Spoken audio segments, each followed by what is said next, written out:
They've been coming up the mountain since 1939 for the Canon European Masters, and no one can remember better weather than we've enjoyed this week.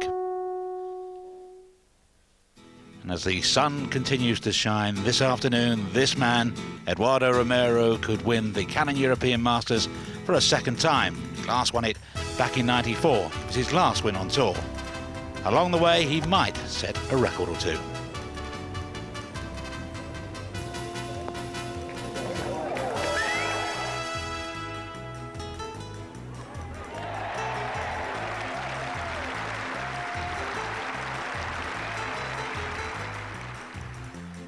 Welcome then to the final round of the 10th Canon European Masters. The tournament incorporates the Swiss Open, which has been played since 1923, and they remember all of their champions.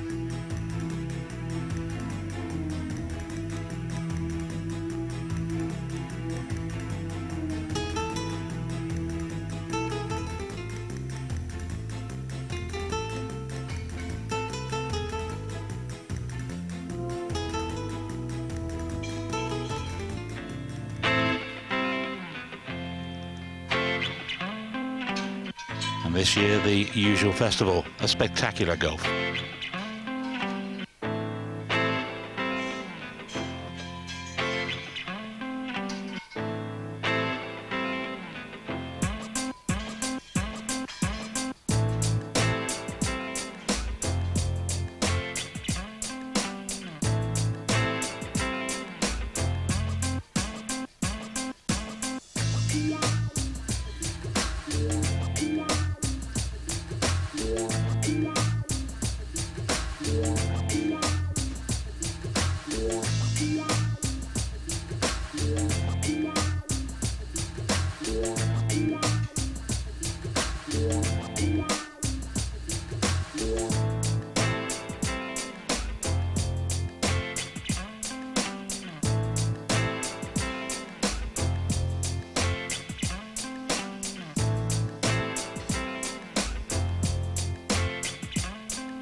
Romero led by 3 at the start of round 3. Come Saturday evening, he was 8 ahead.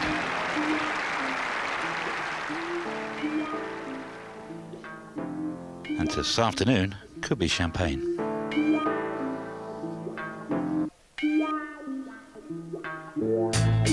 Glorious conditions, different agendas for some. Ryder Cup points, that all started this week. Others looking to save their card. The Westwood just looking to play better than yesterday.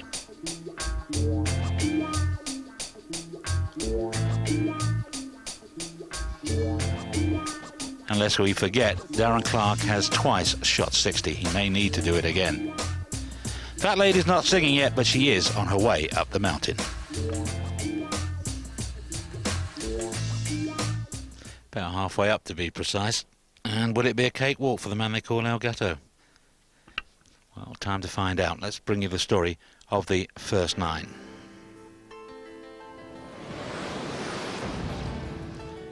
Defending champion is Lee Westwood. His chances went west yesterday.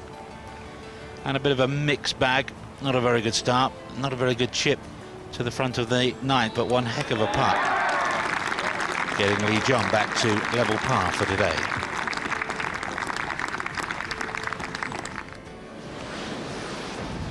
Plenty of money, €1.5 million, big prizes, and 1 or 2 want their share. This is Nicholas Fast, who won the Madeira Island Open, but he could win a cheque bigger than his winner's booty.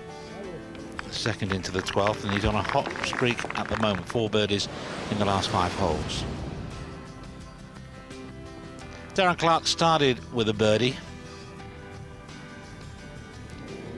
and he would make another one at 5, but in between he'd taken double bogey 5 at the short 3rd.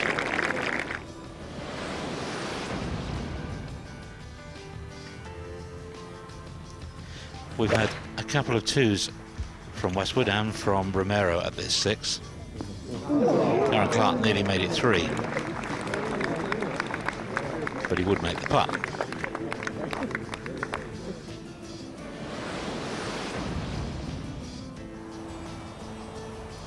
Pin high with his 3-wood off the 7th tee, the par 4. And close enough to make it 3 birdies in a row. So what of Romero? He started the easiest hole on the course, the first, with just a modest 5. At the second, where he'd hold his second shot yesterday, he wasn't so far away again. An opening birdie. Pars at 3 and 4, and screwing back off the green at 5. Made no difference.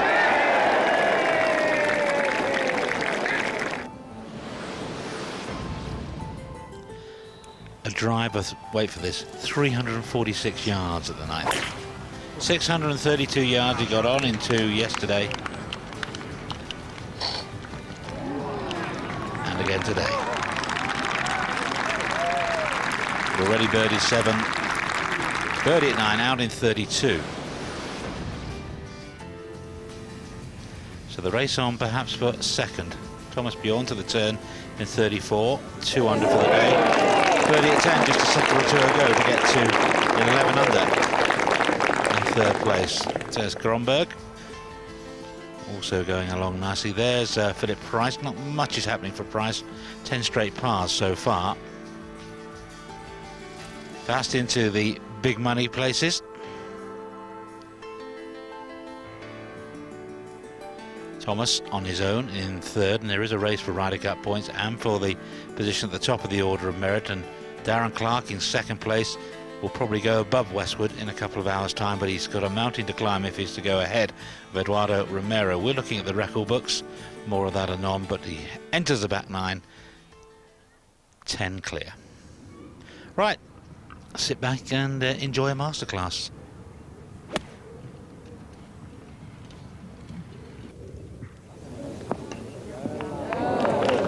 Clark has been playing very well all week from tee to green. His putting's let him down. He's left an awful lot of shots out on the course. Otherwise he would have been much, much closer. Huge drive again for Romero at 10.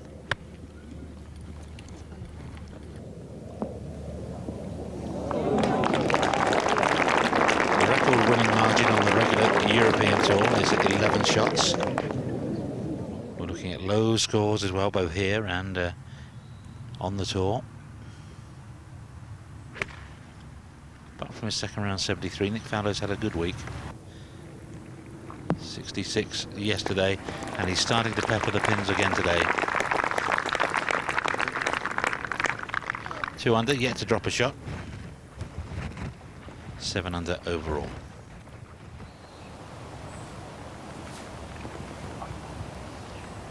A lot of the locals had hoped it would be a huge afternoon for Paolo Carici. He started with a birdie but dropped shots at 5 and at 6, 3 putts at 6, and since then pars, and not really giving himself the chances. He was out in 37 as compared to 29 yesterday. Down there in a share 7th place at the moment.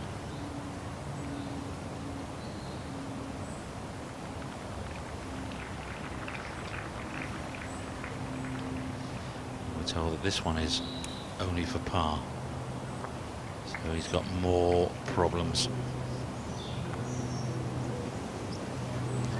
Just can't build any momentum. Good putt, but another shot gone.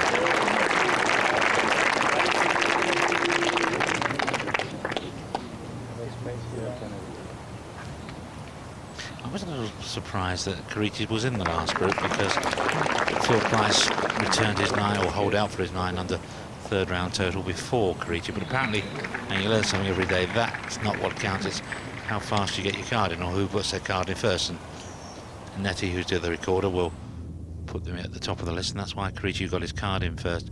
He's playing in the last group. Quite extraordinary yesterday. Lee Westwood 3 double bogeys on his card.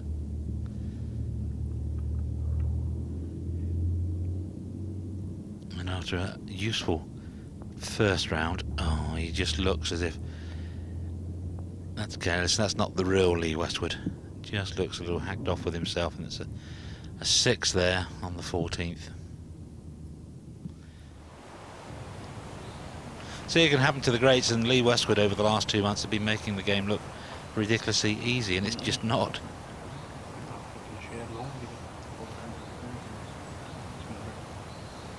And Darren Clark has made a few putts.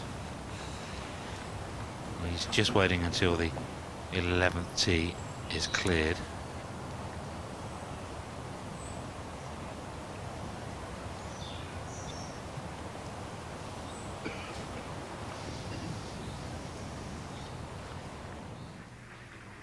Well, the car's still there, but it has been won. John Mellor with a 5-iron earlier in the day, first ace of the week, and again driving away with that very nice Volvo V70. Whether he'll be able to get any petrol put in it is another matter, of course.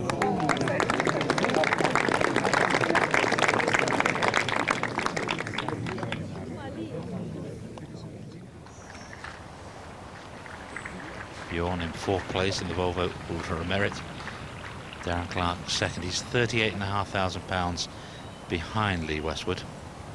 But of course, second place here is 102,000. So he ought to be number 1 by the end of the afternoon. If it makes this, it will help.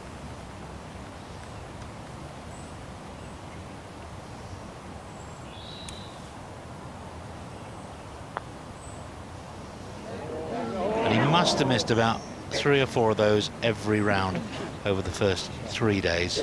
And you're not going to make them all, but you expect to make, I don't know, 2 out of 4. And certainly Romero's done that.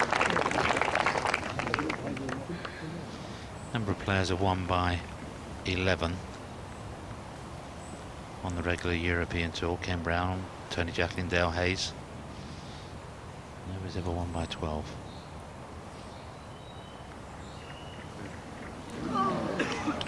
Colin Montgomery's also won by 11. He's got the tournament low here. In 1996 he was 24 under, and par then was 71. Of course, the other record we're just keeping an eye on, 27 under par with Jerry Anderson's winning aggregate in 1984, when this was a par 72. This one is downhill and will move a little from right to left. Well, maybe it doesn't matter too much, but he was making his fair share of those, or has been making all week long.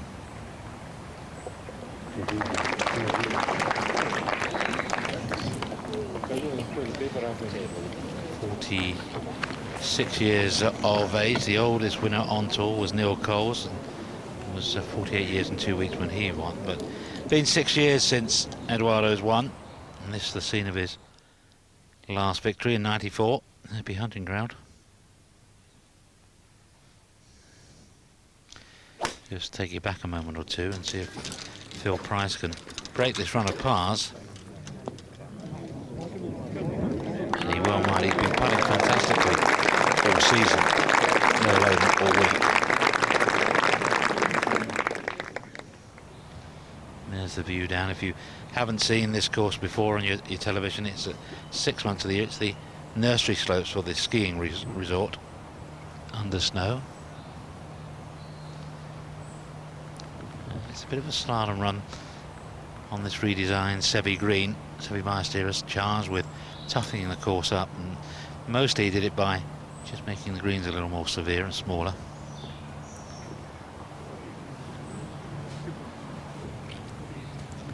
Gromberg, winner in '95.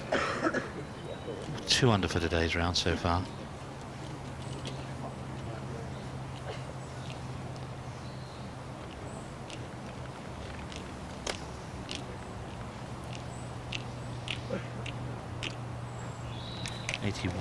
Players making it through, playing in threes, and actually a U-draw, playing off the 2 tees off the 1st and the 10th to get finished in time.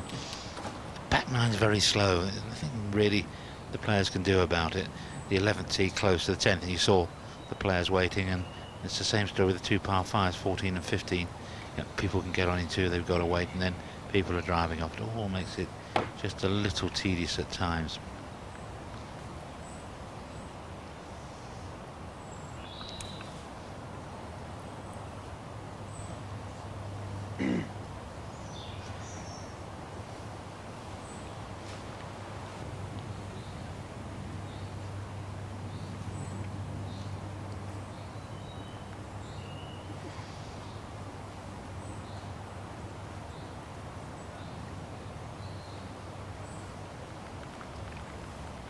First prize is at £153,000. That's €250,000.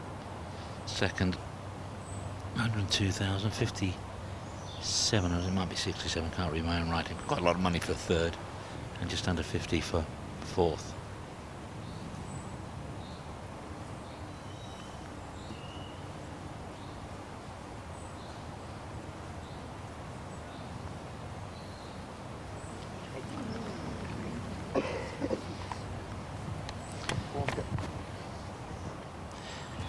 Struggled a bit on the par threes, and round one had a double bogey 5 at the 8th.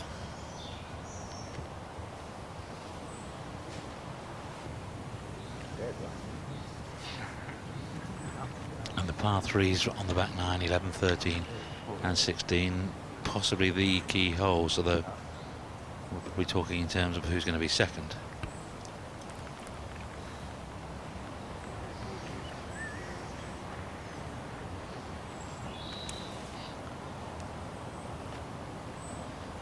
Beddow is 600 for the par 5. That's where he's done the bulk of his forward scoring. But he's had a good week. 43-year-old now, 27 tour wins, and back in Europe for a spell, looking to get a fast start in a bid to get his Ryder Cup place back. Oh, all right. Oh, come on. Yeah, you're right. Well, that would help. Oh, yeah. Well, there's no prize for a hole-in-one, but would have smartened up the card. It's worth another look.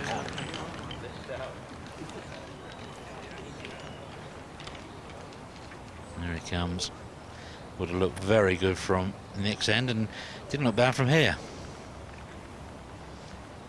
Well, a man who made hole-in-one in a Ryder Cup, and our director Jim Story, that would have been his first line. The man's a jinx. He's never had a live hole-in-one.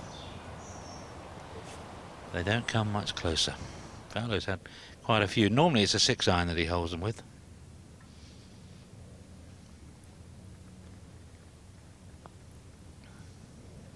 Could be another super Sunday for Thomas Bjorn, who cruised to victory in the BMW last week, and he moves to within 1 shot of Darren Clark now.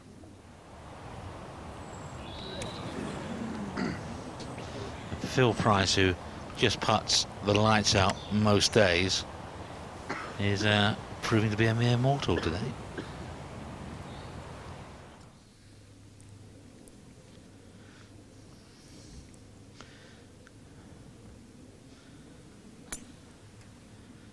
Not much breeze on this 14th. Get your drive away, reachable into 5,000 feet up the mountain, and that means that the ball travels about 10% further. So this hole very reachable if you hit 2 good shots, even though it's just 2 yards short of 600. Price has tapped in for his 3 11 straight pars.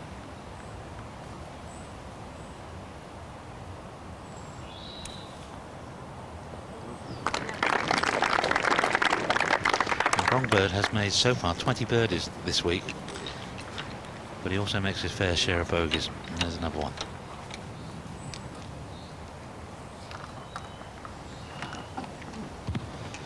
And the par threes haven't been the strongest department of Darren Clark's game. He's 4 over, but 5 par threes on the course, 4 par 5s, a par of 71, 36 out, 35 coming back. And this is a tricky green to hit, and even trickier in many ways if you miss it to get up and down.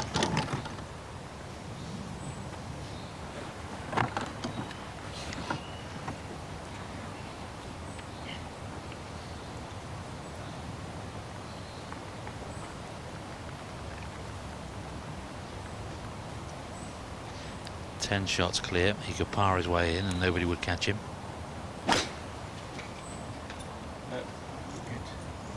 It's a 5-iron for Romero, just drifting a little to the right.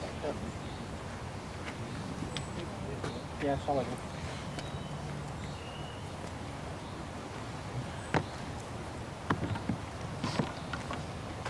Well, in the European Tour, only 3 times as somebody called at 10 shots, and that was the start of the 4th round. Jamie Spence did it in '92 when he won, but this is not going to be a repeat. 5 iron for Clark.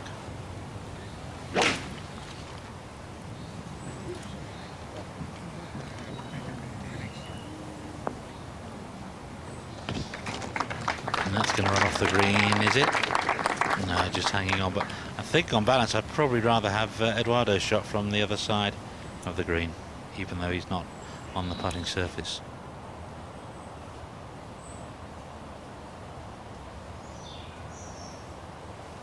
It's a very still day. 3 glorious days. Day 1 we had a little bit of rain in the morning, but Wednesday was very nice as well. It's been a fabulous week.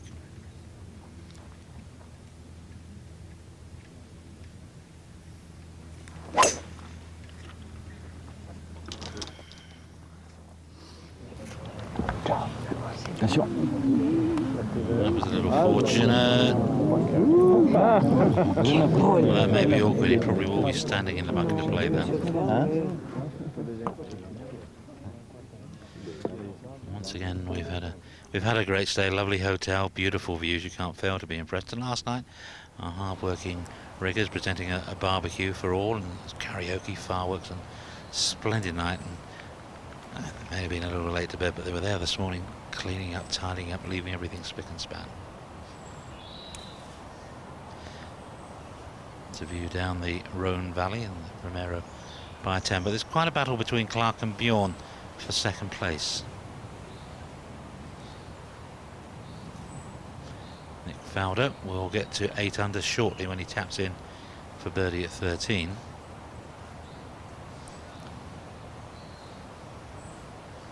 Be playing next week at the Trophy Longcombe, which still goes ahead despite the problems with fuel related matters, both at home and in France. Reminder that Ken Brown, the Ryder Cup vice captain, will be in this seat next week, and there he is. He's one of the men to have won by lemon shot. He was at Glasgow Haggs Castle and he drove out of the car park in a right old strop because he reckoned he should have won by 12 and set the record. You can see Bernhard Langer's in there, but that's not a full tour event, so it doesn't really count. But it's an impressive list of winners: Monty, Singh, Brown, Hayes and Jacqueline. And I wonder if Eduardo Romero could join those or even surpass them. And I'm saying Ken Brown in this box next week for the Longcombe, and Mark James, the former Ryder Cup captain, has promised to join him. For a little part of the time anyway. Ouais, ça va être la bagarre pour la 2e place. La première, c'est fini. C'est trop facile. Ça fait moins 12, moins 13. Ouais, moi, je joue avec Pillman, je fais rien. It's warm out there. Important to keep taking on the water, not to get dehydrated.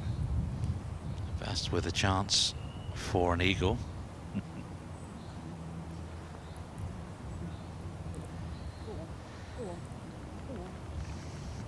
He's an excellent player and always has been. Lost his way a little a couple of years ago when he went and tried to get his American card, and in so doing lost his European card and was a bit between 2 stalls, or 2 tours really.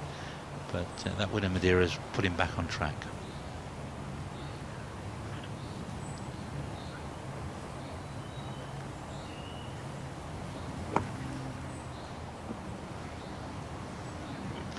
Paolo finished 4th here in 1989. That was his rookie year on tour, and a couple of years later he was top 10 again, looking really for his biggest check, which came last year in the Saracen when he was tied 2nd behind Thomas Bjorn, won almost 35,000. That would have been a target at the start of the day. Nick Faldo continues to impress, and delighted by that, and not surprised, but I really did wonder if he would ever come back. He was in the wilderness for a long time with his putting problems, but his whole attitude on and off the course seems to have lightened up and seems to be doing the trick. Now the pin on this 11th, just up there on a little ridge. And he's coming fairly straight at it, not too much swing, all a question of pace, and will just go from right to left once it gets across that ridge. Here it comes now. Well, it's the first semblance of a mistake. And off the putting surface. Just shows you how quick it is.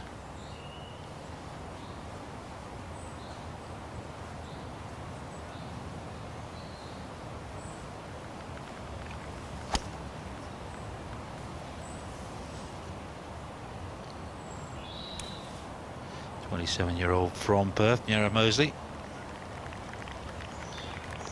Fell away yesterday when needed 31 putts, which for you and me is pretty good, but these guys have got to be shooting no more than 27, 28. And that's why Darren has suffered really. 30 putts in round 1, 32 in round 2, and 29 yesterday.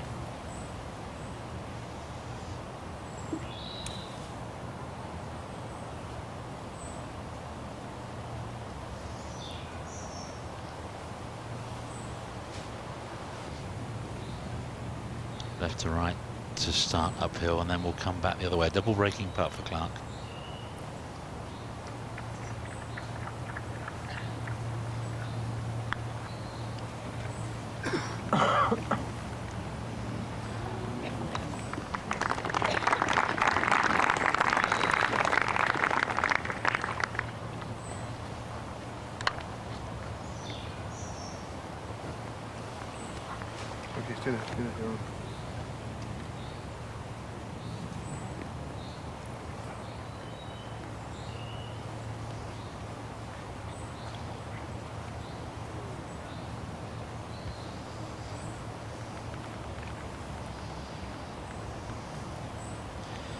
This one then we know will be uphill.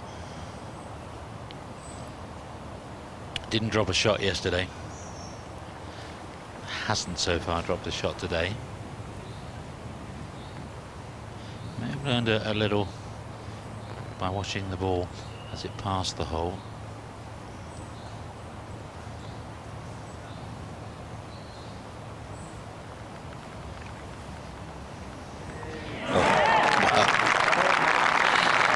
Just teasing them. He's playing with them.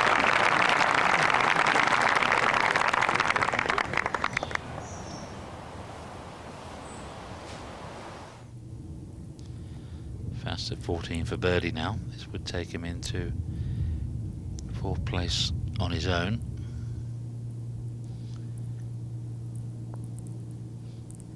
Very good. Very good indeed. 5 in the last 7 holes.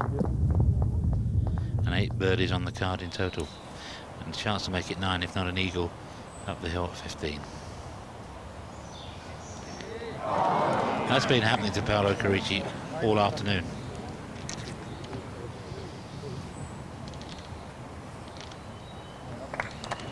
And he slips outside of the top 10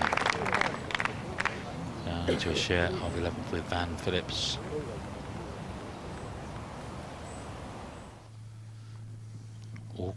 Awkward stance. Neither one thing or the other. Pin on the top tier on left hand side. Only a wedge.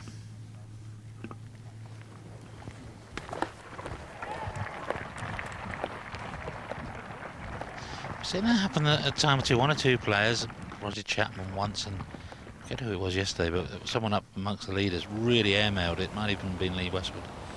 And 20-30 yards past.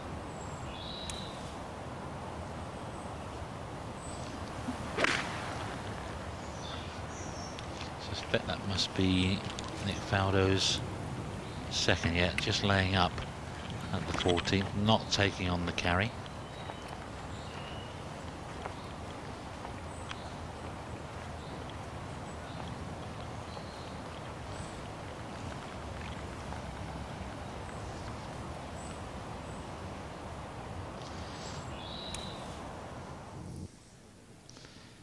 Mosley for a 2 at 13.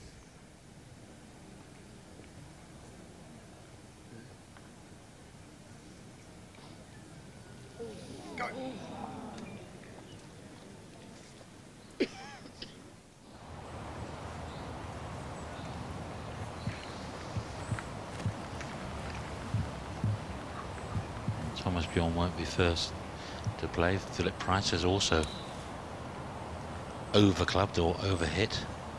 And I think it might be Grönberg who's underhit, there in the top right of your screen, who will be first to play.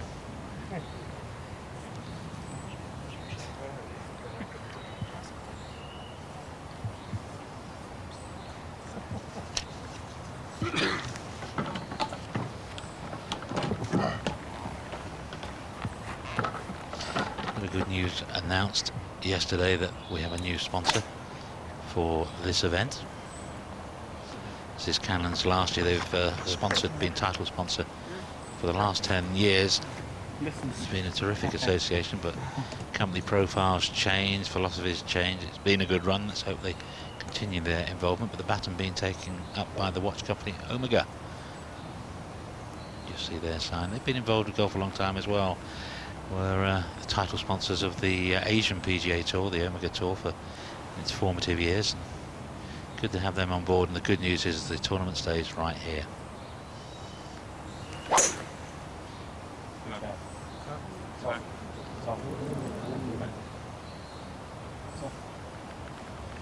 There are other fine courses in Switzerland, of course, and notably several around Geneva, but it just wouldn't be the European Masters if it wasn't at Cron.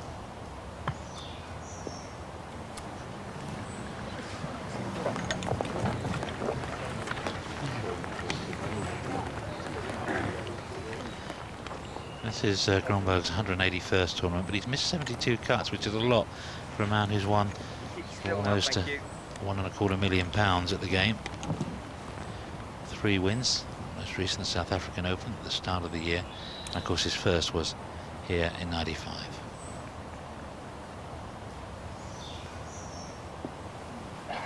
That is delightfully, deliciously played by Thomas Bjorn, who just had to check it in the fringe. What a run he's having. Second here last year, of course. A ding-dong battle with Lee Westwood. Started one behind, did everything he could. 66. Westwood came through with a 65 and won by 2. Could Thomas be second again this year? Beddow, who won this title back in 1983. His fiancée Valerie comes from Cron.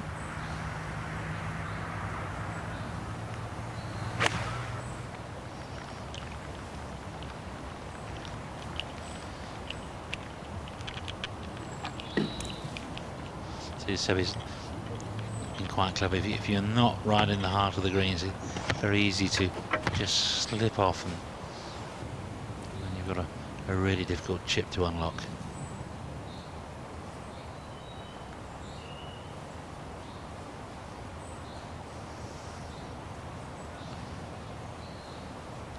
Seems to me, and I wouldn't claim to be a technical expert, that McFounder's a lot freer. A little more relaxed, doesn't look so mechanical or technical, looks a little more natural.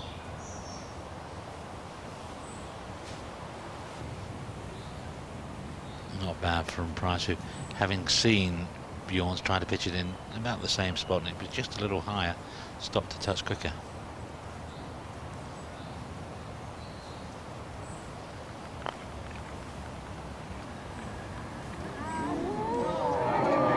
Certainly going to be a 5, 2 bogeys in a row for Grönberg. Slips back into share of 6th place with Beddow, Mosley, and Michael Campbell's just picked up a shot at 50. At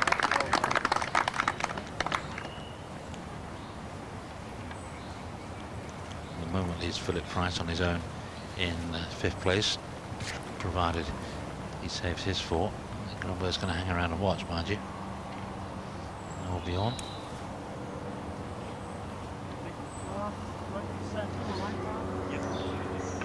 Well, I'm not sure they really should be doing that. They've both gone off and left Pricey on his own. Was it something he said?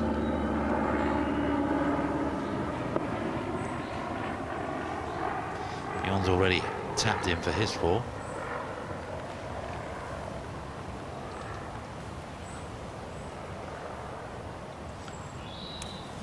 Just seeing at the bottom of my computer screen, having taken that 6 at 14, Lee West has bounced back with birdies at 15 and 16 into a share of 20th place now.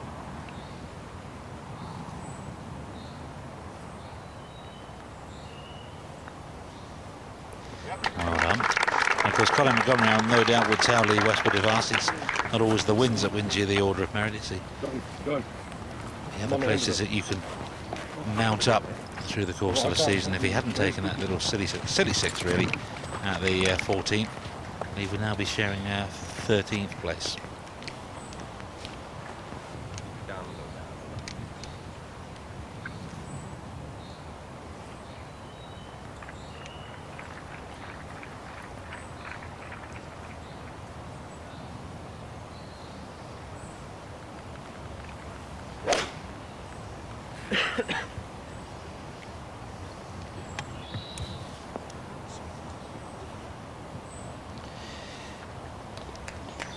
Slipped back really yesterday with 32 putts, and again too many. His driving accuracy has been good, top 10. He's second in driving distance,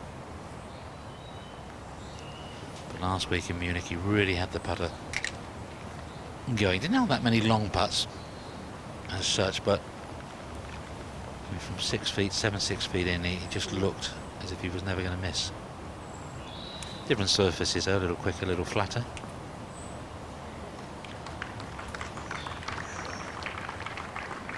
12 straight pars for Phil Price. He's only had 2 bogeys throughout the week.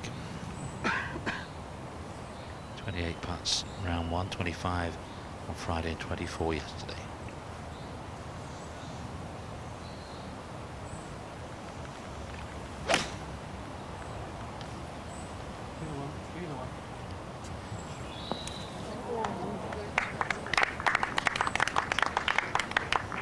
As straight as Nick Fowler's, but not as high.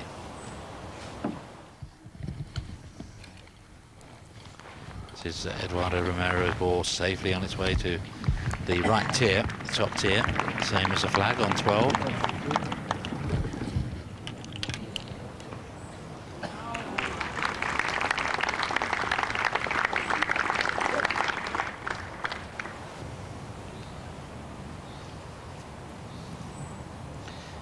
Year-old based in Monaco.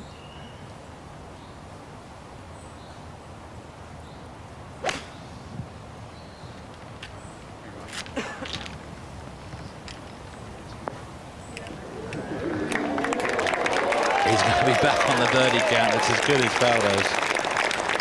He just can't keep him down. He's had 9 bogeys and 1 double bogey during the course of the week.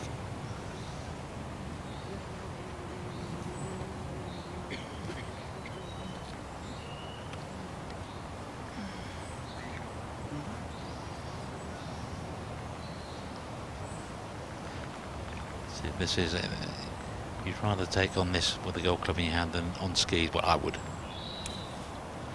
127 yards, sand iron.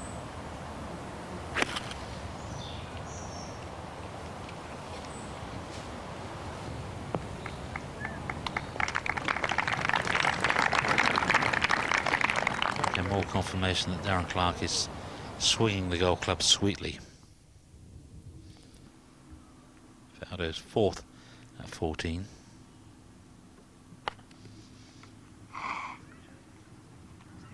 Go, Colin, go. Release. Oh. Come on. Release. Oh. Nice.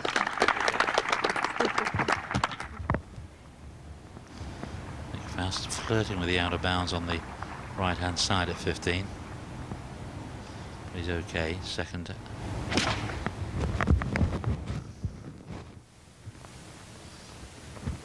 A more central, and that would have been long enough. It was right at the back yesterday. So Romero and Clark both on the heart of the 12th green. Bjorn quite away from the 13th flag. Nicholas Fast bunkered at the side of 15. Price keeps making the pars. Yango Cabrera, who has been the dining companion each night of Eduardo Romero. So every year they come up, and every night, same restaurant, Italian restaurant in this most stylish of towns. And it's been a habit, and it's becoming a winning habit. Herrera making a bit of a run now as well to be present for the party. He's 4 under for his closing round with, what, 2 to play.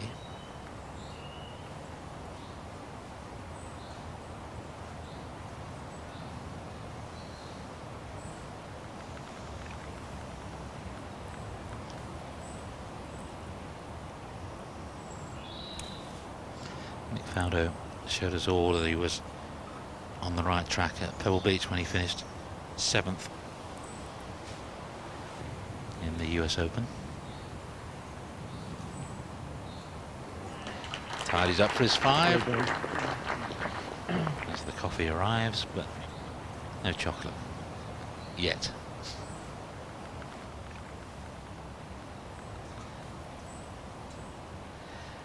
To 15 then, and 3rd shot for Fast. Known on tour as Nicholas Not So.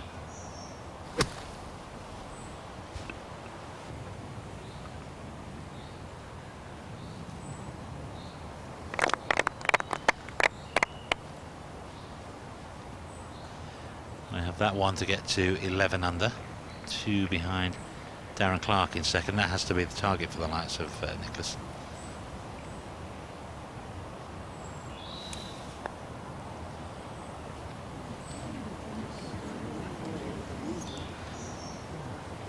That's on Romero like this week. That's kind of what we've got used to over the last few seasons. Immaculate ball striking, a little bit tentative on the greens.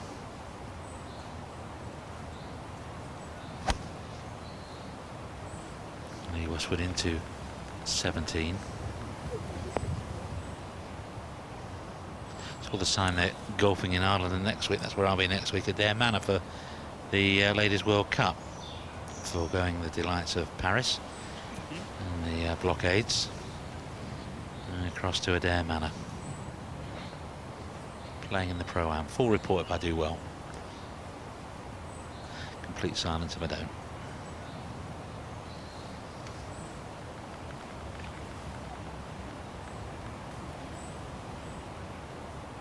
I don't think Darren can get to Edouard, there's no way, but he could make this one, and maybe Edouard, he wants 2 or 3 holes with 2 shot swings, but Romero's so experienced. It is not as if Darren's inspiring complete confidence with this length of putt. It's one of the smoothest putting strokes on tour. He's never far away.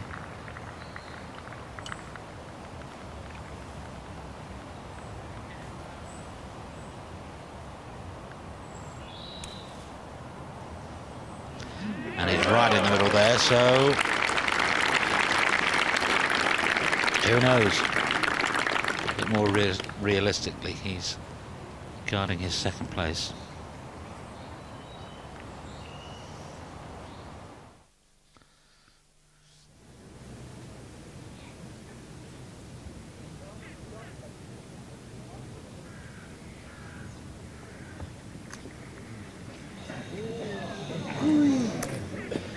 Pressure on Phil Price to save his par here. One of the reasons he takes so few putts is greens in regulation this week not good at all. He's actually at the start of this round had been in 11 greenside bunkers, mind you, got up and down out of 10 of them.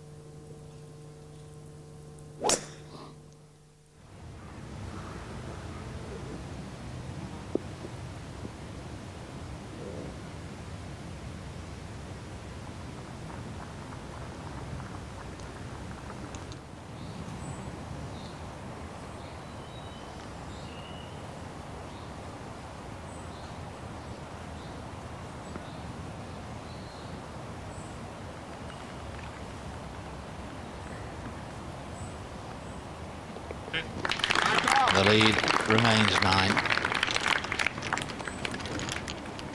Or it's trimmed to 9, I suppose, technically you should say, but it's still comfortable.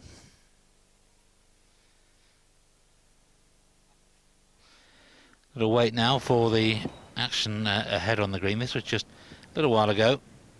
Thomas Bjorn looking to try and keep the pressure on Darren Clark.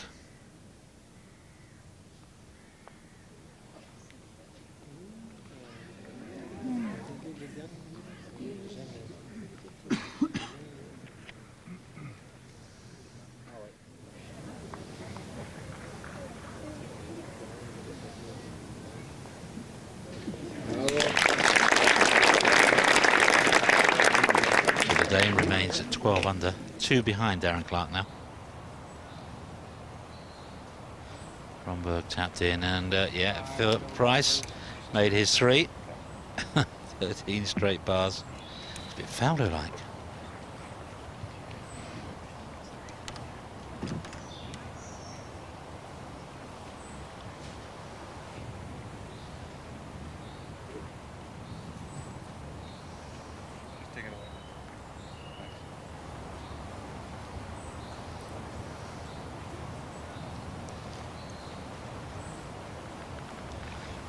On this 13th, it's a difficult one. It's right at the back of this green. Tees slightly forward, playing 198 yards. Breeze is helping, not much of it. 6 iron for Darren.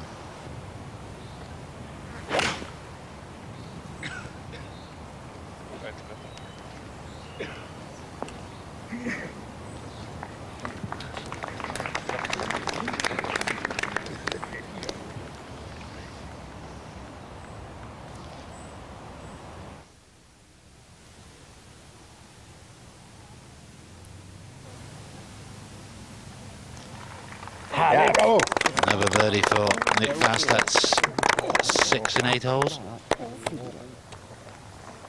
9 birdies on the card so far, and 2 shots clear in 4th place.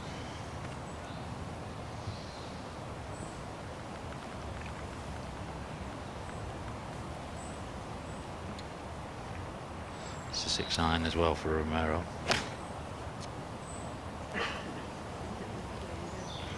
Turning a little to the left. Oh, and into the sand.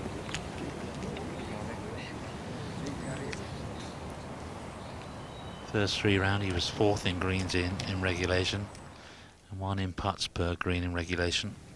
Strengths of his game. He's not played the par 3s that well by comparison. The way he's played the 4s and 5s.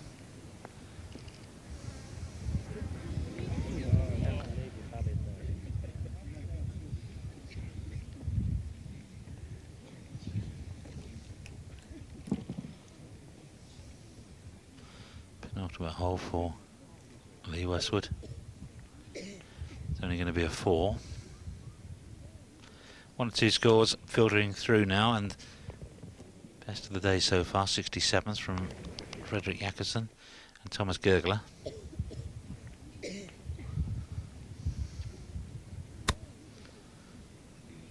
And Dean Robertson a 63 yesterday, picking up a birdie at 40, much needed as well. It gets him back to level for the round.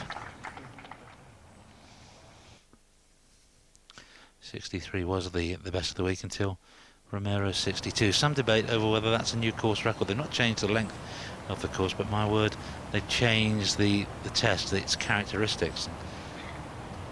And my opinion would be, if asked, that 62 would be a new course record, because it's a harder test than the one that yielded 60s to Dasu and Jamie Spence in the past.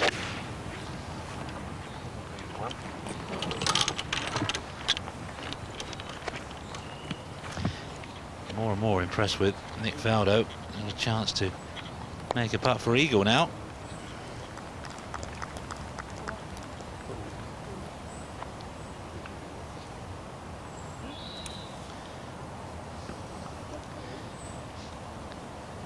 And he will no doubt perform well at San Nom next week. Talk that he might also play in the Belgicom. Hasn't hinted that as yet. Will be playing in the Linda German Masters, which is a big money tournament. And so with this man, they tend to come over, the Argentinians, and play 5 or 6 week blocks, and then they go back for 2 or 3 weeks. Eduardo back for this week. Comfortable in the mountain air. Cordoba in Argentina, where he lives, about 2,500 feet above sea level. It's about halfway up the hill here.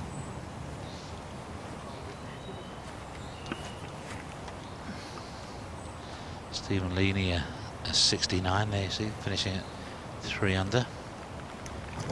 And Paul Lawrie 69, been a bit of an up and down week for the former Open champion.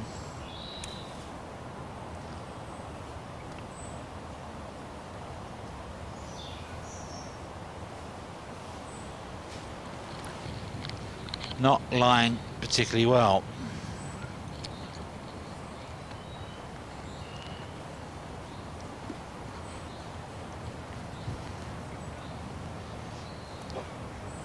Eduardo's 1 over for the threes overall.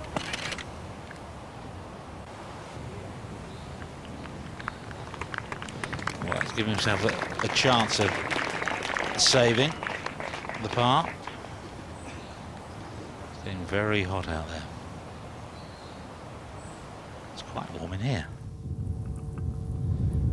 Now Anders Forsbrand, who won this title in 1987.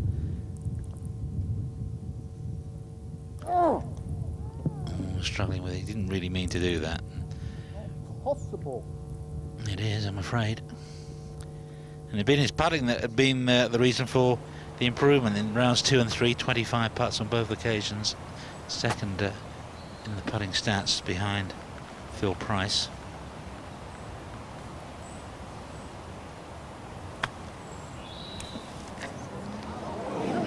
Karichi stopped his little run of bogeys with a par at the last.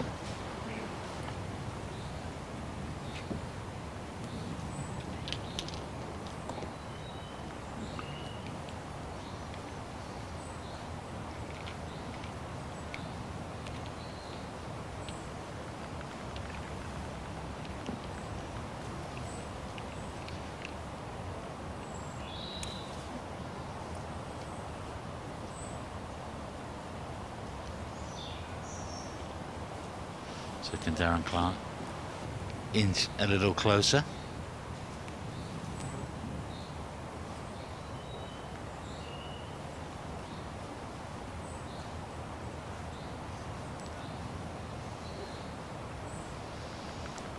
We'll move left to right.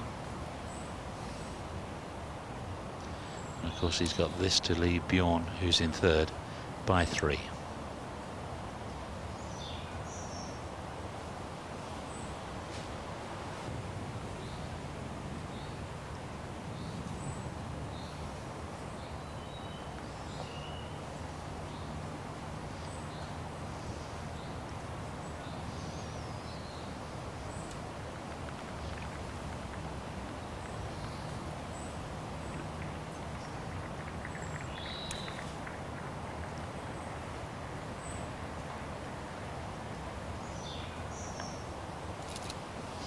Needs to hurry.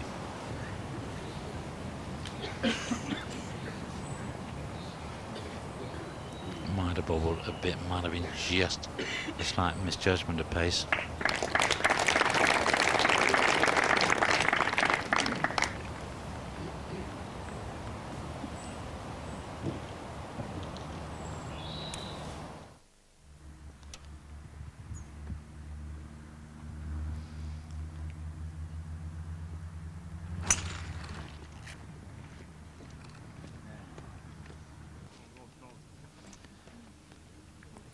And a superb shot for Thomas Bjorn. I would be very, very surprised if he misses out on the Ryder Cup again. Qualification period starts this week, runs all the way through till next August. Final counting event in Munich, next year's BMW International Open, all of which would not worry Eduardo Romero one jot. Although he'd love to be adopted by Spain. He speaks Spanish and really enjoys watching the Ryder Cup. He will watch every shot, every blow from the belfry. Well, he got out of jail with a putt of about this length, maybe just a fraction longer, at 11.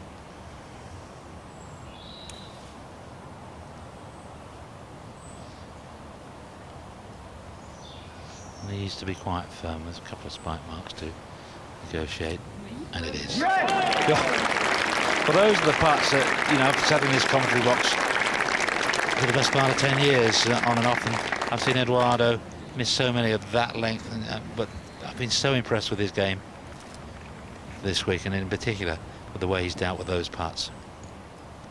It's a vintage performance. Now we see there are the low scores, and I always think they're a bit misleading. The one I'm interested in is the 96, because that's 24 under here on this course, which was a par 71 then. That will be the target for Eduardo. He's 23 under.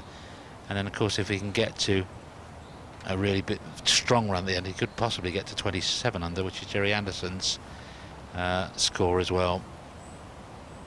There's the best this year. You can see in Jamie Spence 22 under in Marrakesh.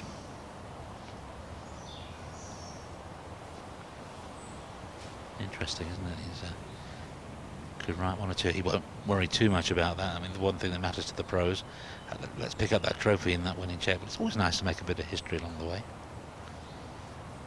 And he's got 2 par 5s to come, and he can reach both of them.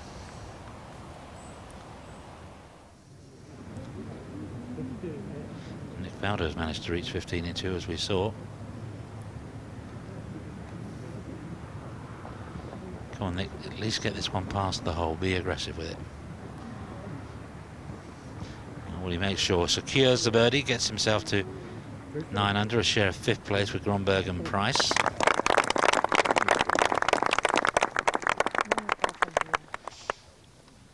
Steady week again for Ian Carbon, who's just carded a final 69 of a top 20 finish.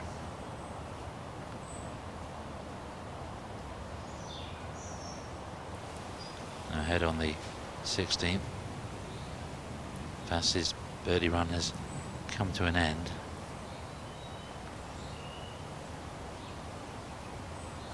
But you always take a 3 on this hole. It used to be a short par 4, now a long par 3. You're going to be hitting 3 or 4 iron to a fairly small target.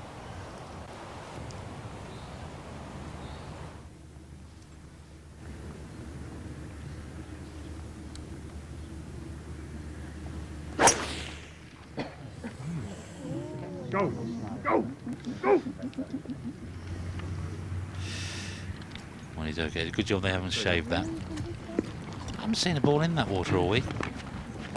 Grant Hamilton took 8 here, and it's quite interesting, the high and low scores on each hole, especially on the front 9. 21 would be the total low score, 67, 10 for Russell Clayton at the 4th, and 8 for Pinero at the 3rd, and as I say, yeah, and 8 for Justin Rose at the 7th, but 2s at the 2nd, the 5th, 6th and 7th. And of course John Mellor with a 1 at 11, winning that car. Highest at 14 and 8, and Rafael Jacquelin making an eagle. I think that's the only eagle to date on this par 5.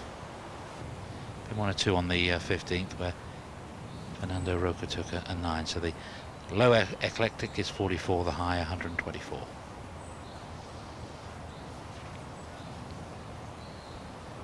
Tomorrow is that this course still yields low scores, but if you get out of position, 1 or 2 horror stories await.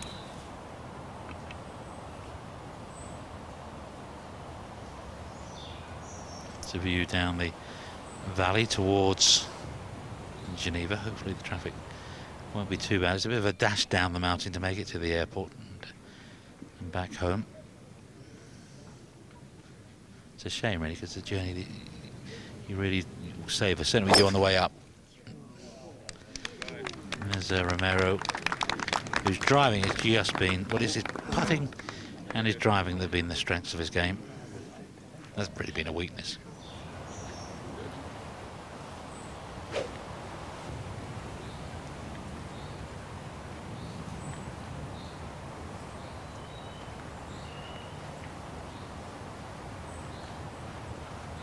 He nearly holed the last par 3 he played.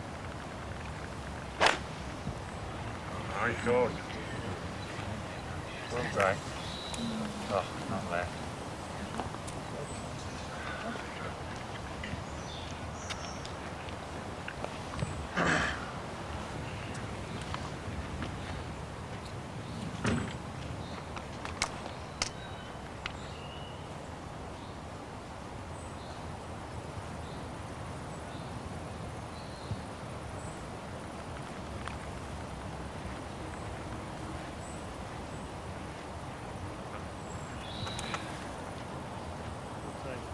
Now, I'm not sure that Phil Price would have been on in 2, so this may be yet another par.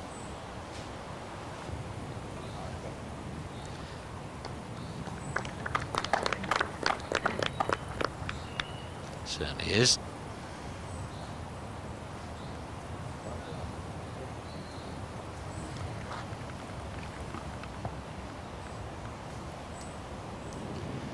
Lee Westwood's second shot to the closing hole.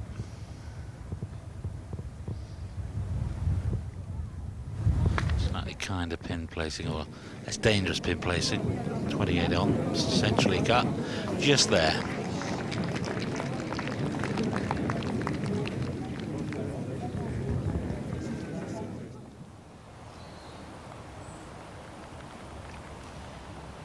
Now for an eagle. Will be only the second one on this hole this week.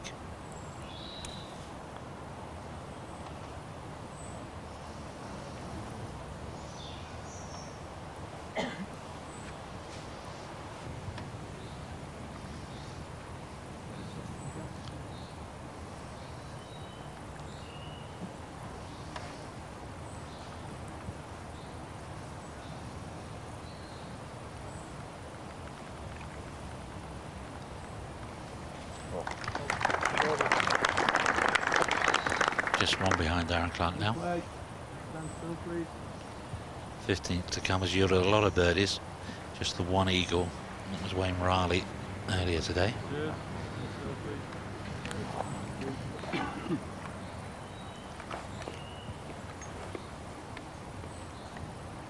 Kronberg chipped up to here. So has this for 2 birdies in a row. Hasn't had a par on the back 9 yet.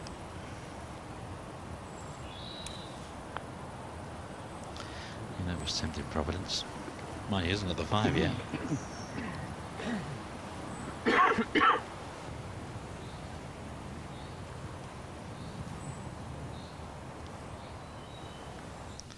Sanders Forsbrand, third shot at the 15th.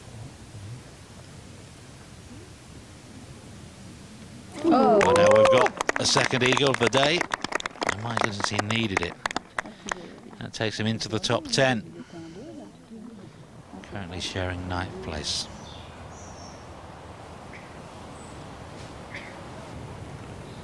Westwood from the back of 18.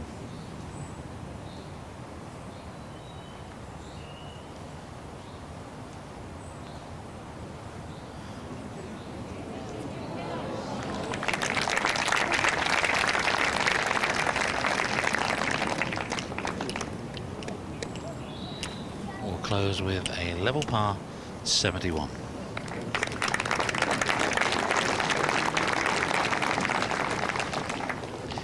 All a little disappointing over the last 2 days because he was well placed to defend and probably favourite to defend until his problems on the front 9 on a Saturday afternoon.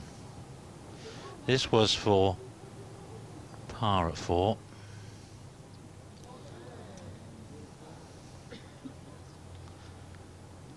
Shot slipping away. At the 6th hole in round 2, he'd hold a sand iron from just under 100 yards, but with more orthodox use of the sand iron, he was struggling, and his worries weren't over. A double bogey 6 on the card.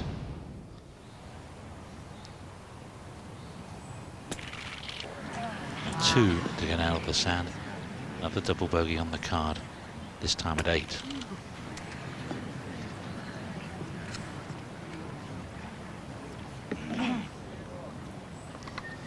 And really, his chances of defending ended there. But if he is down, I'm not sure he is, he's got a pretty placid nature in many ways. He will start with a clean sheet next week, and it wouldn't surprise me, for one, if he were to lift the trophy long con. We shall see.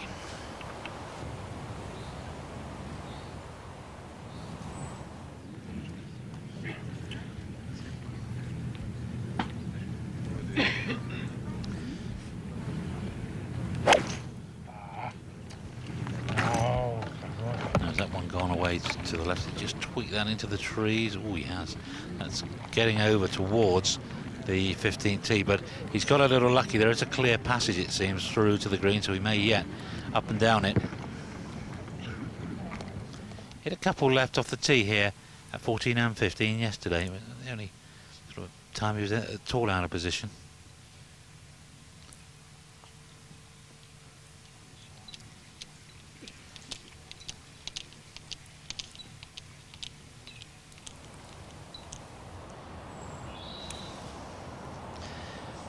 If you can lie down in the sun, you want to get a bit of a tan, but that's probably quite sensible.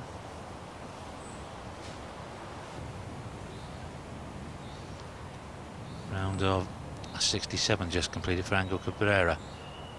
7 under, and he won't be leaving for the airport, he'll be waiting for Eduardo.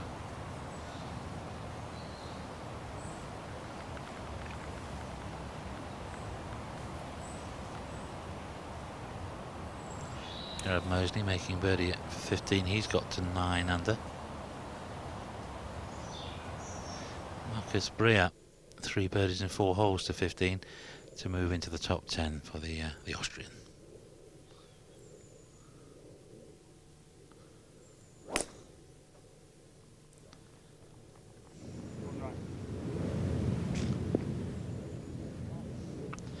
Now in South Africa, you'll be wondering what's become of Henny Otto, who slipped quite badly over the back 9 yesterday. This is fast second to 17.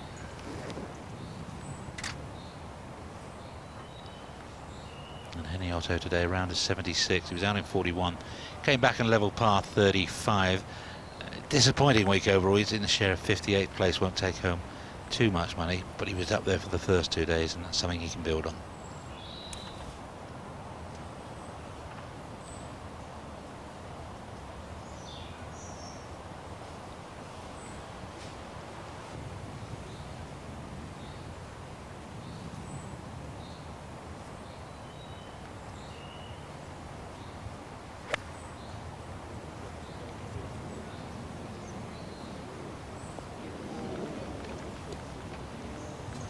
And that's quite a deep bunker, one of the deepest on the course.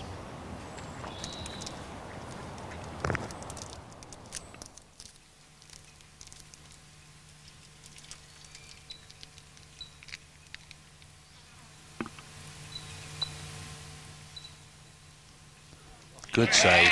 I always think Nick Beddow looks more positive when he's putting the safe par than when he's trying to make birdie.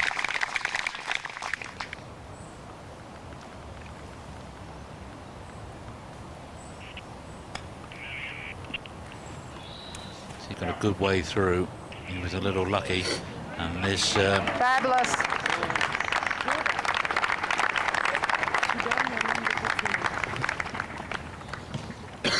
not to get to 24 under.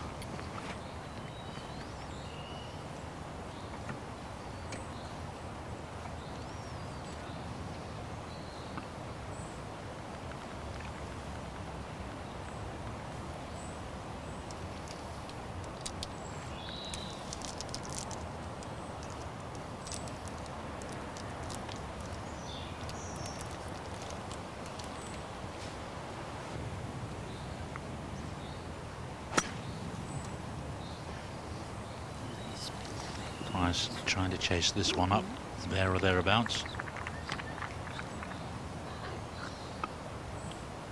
Marcus Brea, by the way, is playing with Nick Beddow, and the Austrian has just made a 2 at the 16th. That's 3 birdies in a row, 4 in 5 holes, and he's got himself to 8 under now.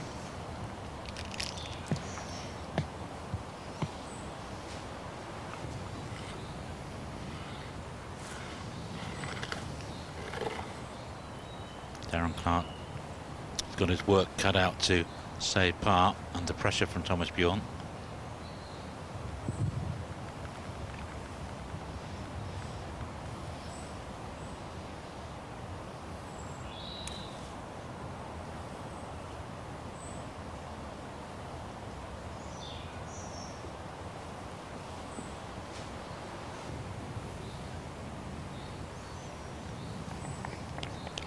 Has got a 2-shot cushion over the 4 players at 9 under.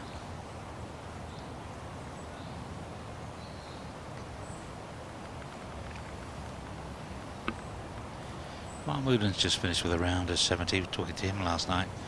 Needed top 10 to get a place in the long com. Reckoned he needed a 67. I reckon he was about right.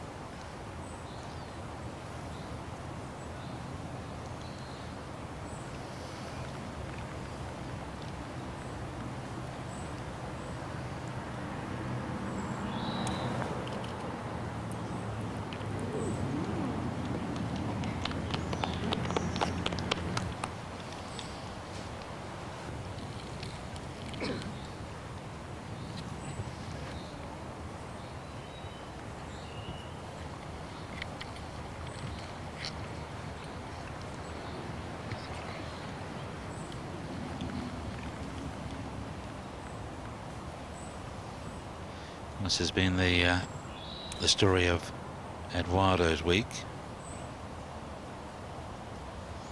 and it's greens in regulation and then the putter that have got him in such a commanding position.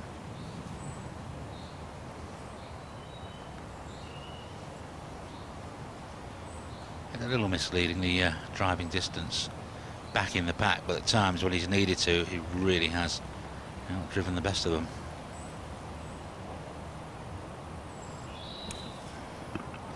But this has been the strongest part of his game. I hope that doesn't put the mockers on him. So Neil, well, how did that stay out?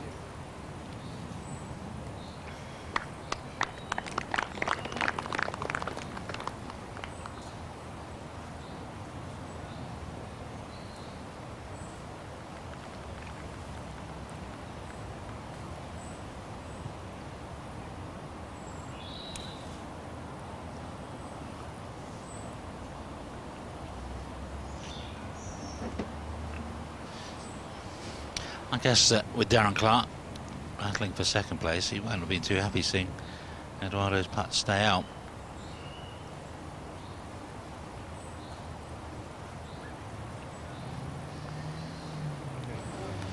Well done. Keeps his nose in front of Bjorn.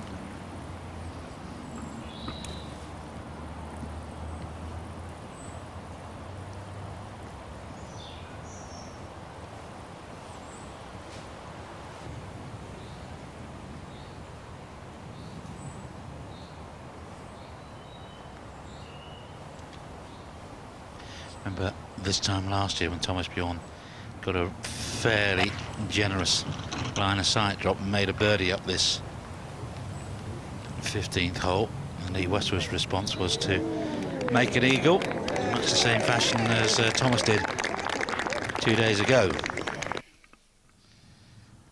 It's a blind shot, this.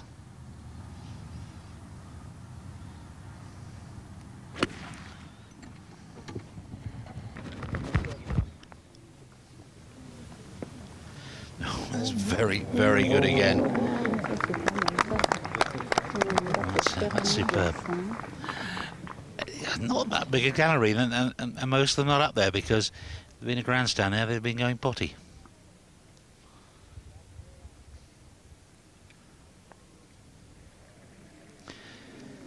$18 could be a little nervous for Nick Fast. 4th place on its own, worth about £46,000.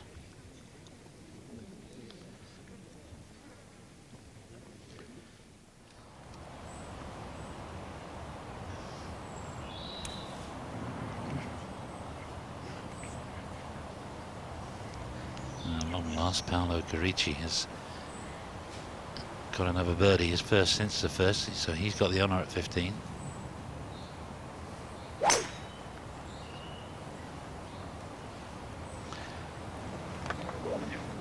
He's going to make much use of it. Just one of those days. It's 29 for 9 holes yesterday, and how this game can get you changed so quickly. Quite often happens that way for Darren. He can be very up, he can be very down. For the most part, he's been pretty buoyant this week. As I say, his ball striking has been exemplary. Just hasn't got his rewards on the greens.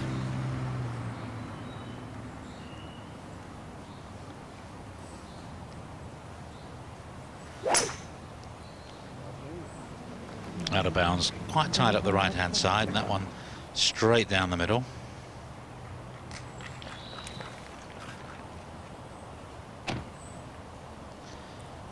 His his driver that he picked up at the US PGA that he just loves.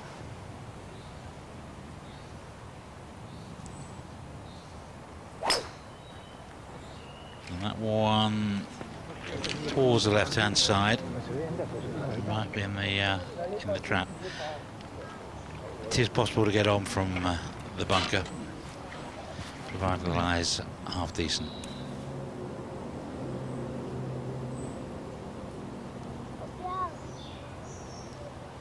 It does seem that the pace of play a little quicker today. It took an eternity to get through these 2 holes yesterday. Kronberg playing 4. He goes for everything.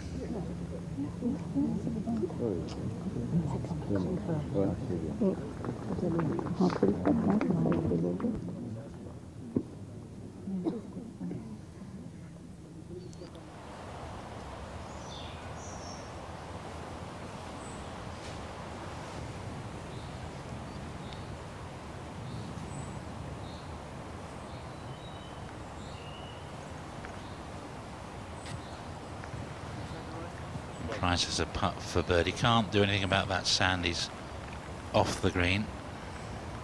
One of the players earlier in the week got fined because his caddy forgot to rake the bunker in a similar situation. The player had gone down into the sand to have a look at his line, and I think it was Ian Poulter's caddy, Edinburgh Jimmy.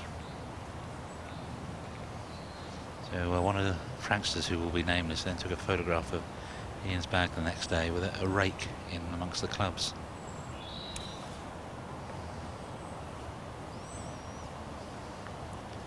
Come on, let's get that first. We still can't get that first birdie, and we're still making hard work of saving pars.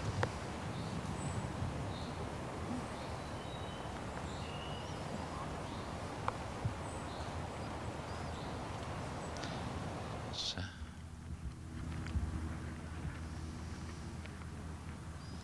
just a wedge for Beddow at 17.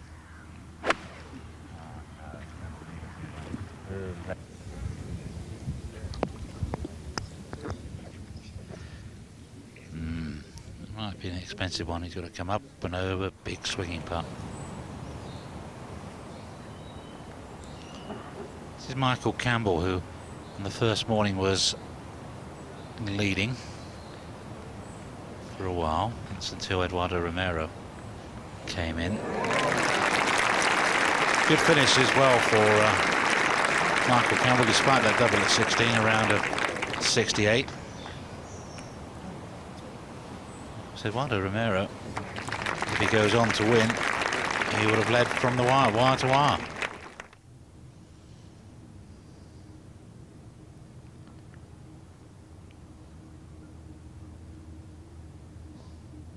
There we are. Par 5 for Kronberg at 15.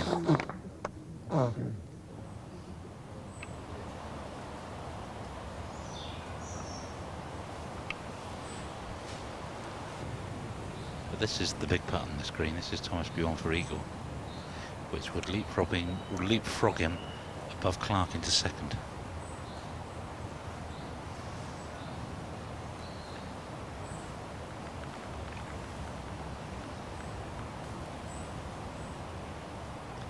And again, don't want to tempt Providence, but last week he was really solid from this length.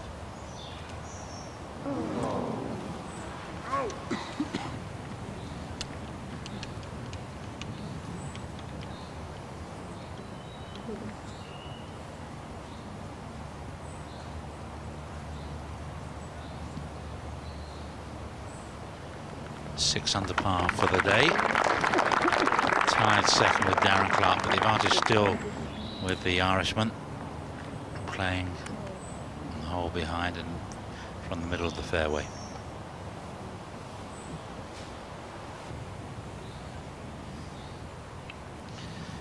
So just a question really for Romero of keeping the ball in play and maybe breaking a record or two along the way. He found it a long way from the hole at 17 in 2. Big hole to come for Nicholas Fast. And Marcus Breyer up into the top 10. And there'll be a few will have come across from Austria to watch his progress.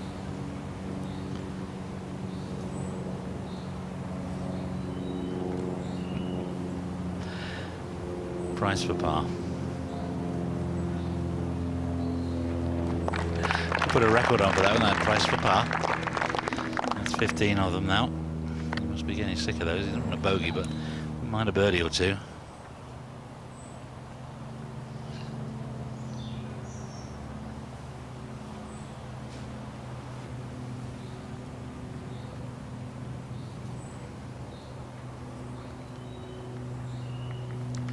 Fowler knows it's not going to be easy to make the Belfry next year. World ranking has slipped to the extent that he's not in the World Championship events. And for those who are, it's a huge advantage.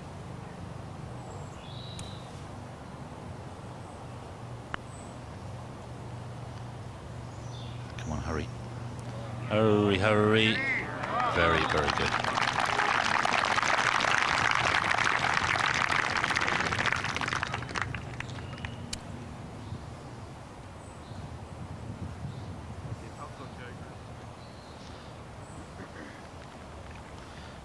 Going quite a difference between 4th and 5th.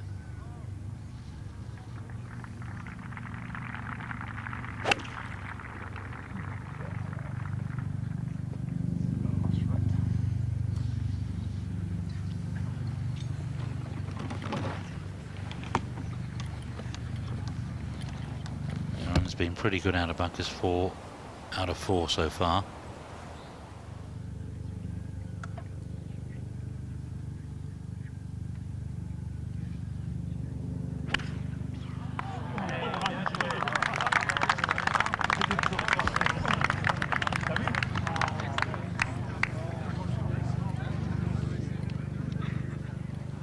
Plenty green to work with, up and down to get to 24 under.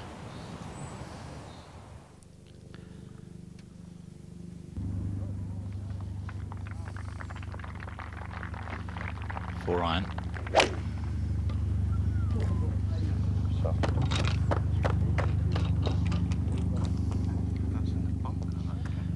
And I think that's just caught the front left trap.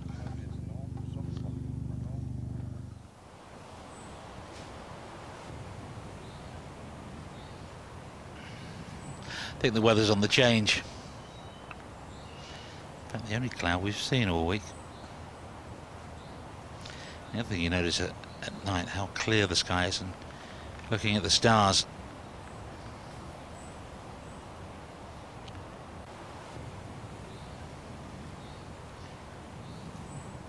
Is the most stunning of venues for the European Tour. We take in 1 or 2 rather nice spots, it has to be said.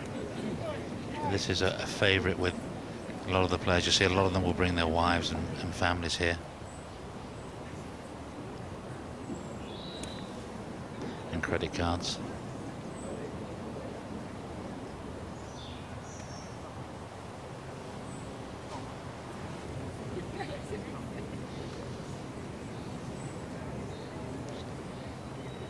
Well, Nick Faster's got his drive in good shape.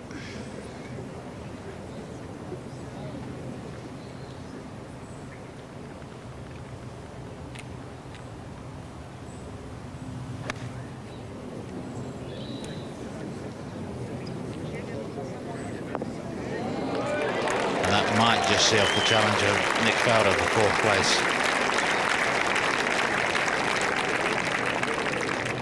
And the ball you saw there belongs to Matthew Blackie. If he knocks it in, will also finish top 10, will finish at 8 under, and that might be good enough. I'm not sure if he's in next week or not. I suspect he might not be. And Blackie trying hard to keep his card, would have had a good week.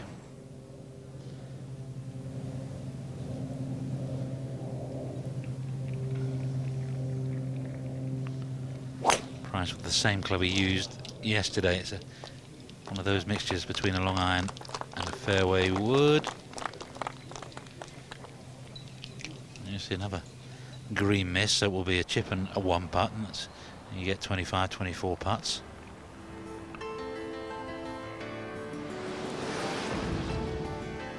It's been the story of an interesting day. And the main battle really for second place perhaps.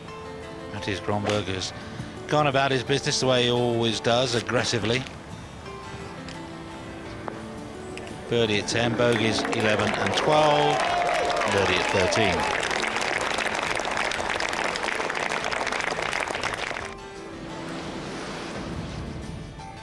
And Matthias 9 under alongside this man who was very close to holding one of his own at the same hole at 13 just a little earlier. Yeah, absolutely right.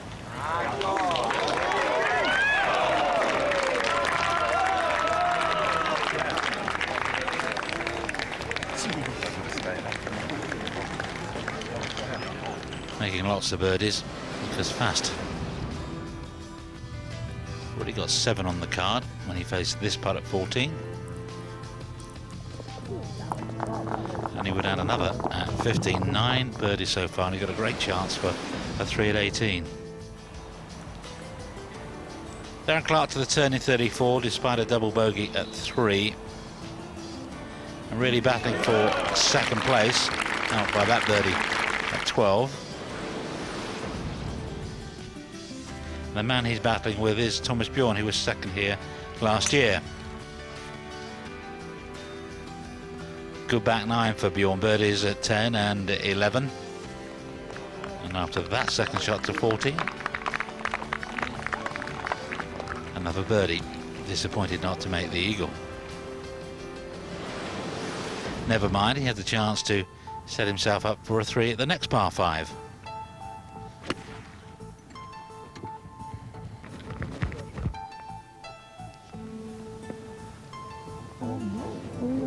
Fabulous shot, but again, and disappointingly, the putt would stay out. But it's been a smooth passage for Eduardo Romero. When he's had a problem, he seems to have found the answer. This was for par at 11, having got out in 32. He's parring his way home, that's all he has to do.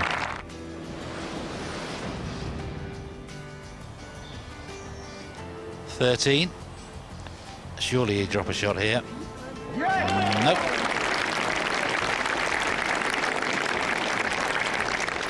.23 under, and with 4 holes to complete, 9 shots ahead. This is third then to 15.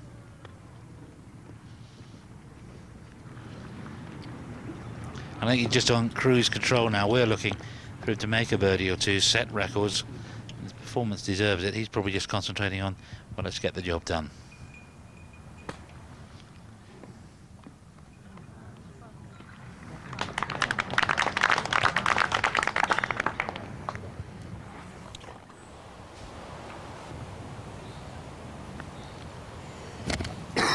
Well, there we are, 24 under now. Level with the score to par, winning score to par of Colin Montgomery in 96. Flawless display. It's 10 ahead.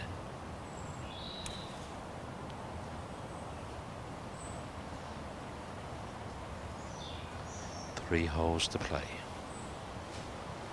Just waiting for Darren Clark. Remember, Clark into the front right bunker, out to here. This to regain second place, which he does. By 1 from Thomas Bjorn.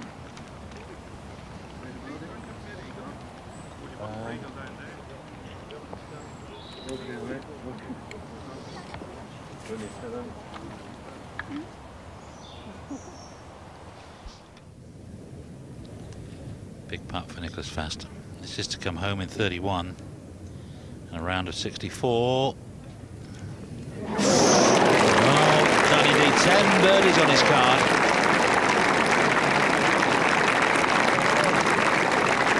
And that just about confirms 4th place for the Swede as Bjorn drops the shot at 16, and Clark is now 2 clear in second.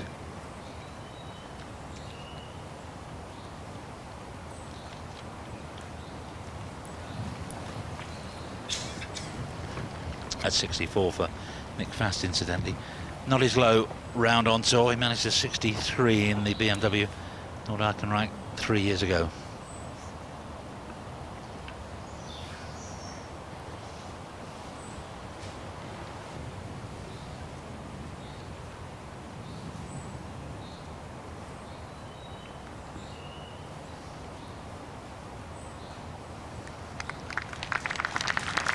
Romero can't stop making pars now, 3 in a row.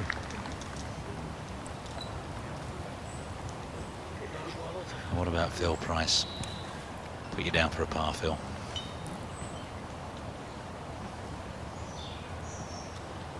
And a chip to here.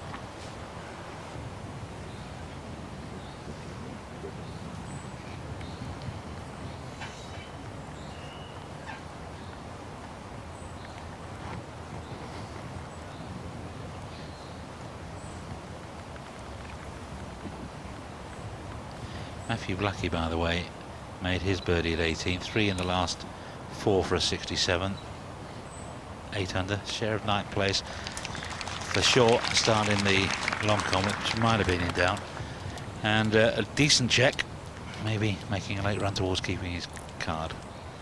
My colleague Tim Barter, who coaches Matthew down there in Hampshire, the Hayling Island Club where Matthew plays, will be delighted about that. And so will his father Tony, who does so much for junior golf in the south of England.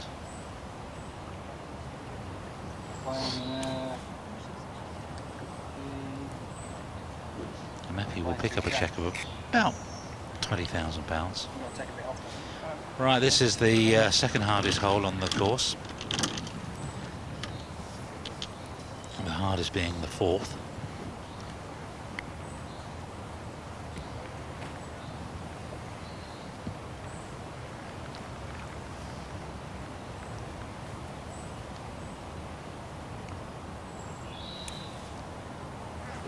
Like a little 5 wood.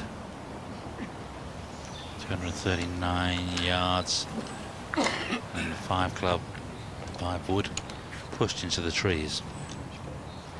They're a little between clubs.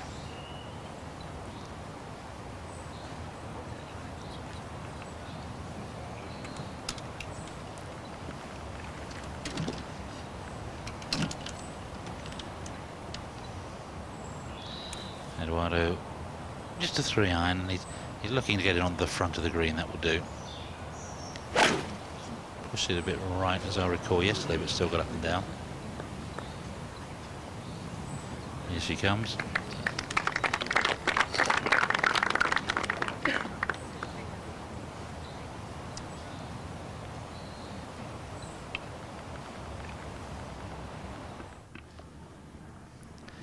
Fabulous sight with all the people in the stands and on top of the chalet. This would have to go in for Nick Faldo to catch Nick fast.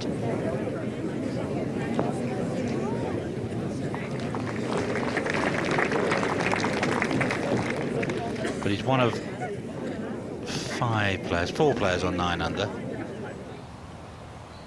So if he could make that putt, that might be worth it. Not a bob or two, he doesn't need the money as such, but worth a point or two.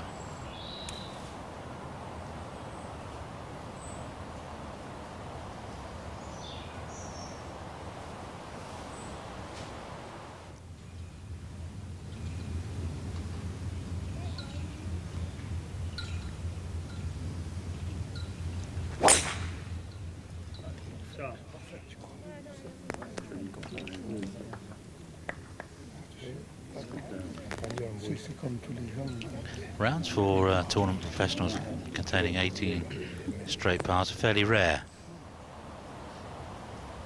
This is the way that the 17th is played. A hole remodelled in the major way by Seve. The main difference that the green, he took it some 40 yards to the left of where it used to be to make a distinct dogleg. Put the bunkers in. 2 on the right, 1 on the left.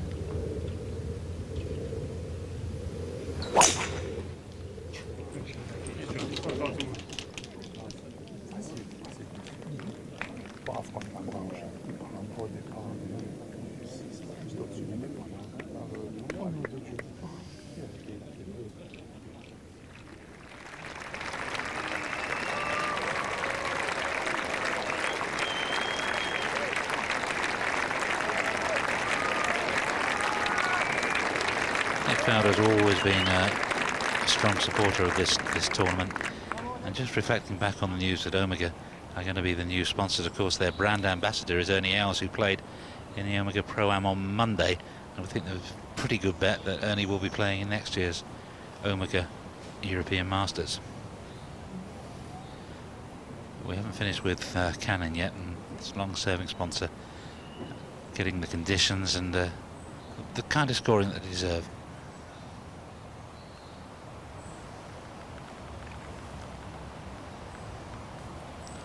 Beddow got a putt for a 67. And it's a 66 yesterday. 69 on day one when the conditions were at their toughest was encouraging. 73 was a bit disappointing on Friday. Back to the race for second. Not sure what sort of line Darren Clark could get. It looks as if he couldn't go at the pin.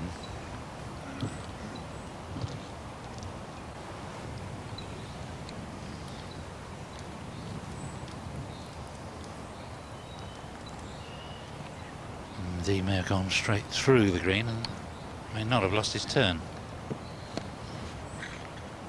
Oh dear.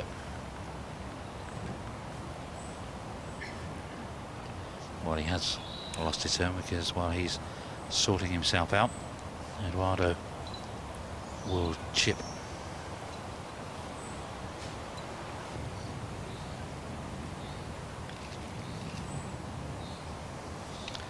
Here he comes again. Oh! That had gone in. That's 6 of one, half a dozen of the other, because an inch wider might have been 10 feet past. And had it gone in, 2 pars would have put him in the 2 more birdies would have put him in the record books. Pars in from here, it's 260. Level par over the 4 rounds, 284. Because with Darren Clark in trouble, we start to think about the record winning margins again. Darren could well drop a couple of shots here, and if he does, Eduardo would lead Clark and Bjorn by 11. Anyway, just keeps the interest going a little.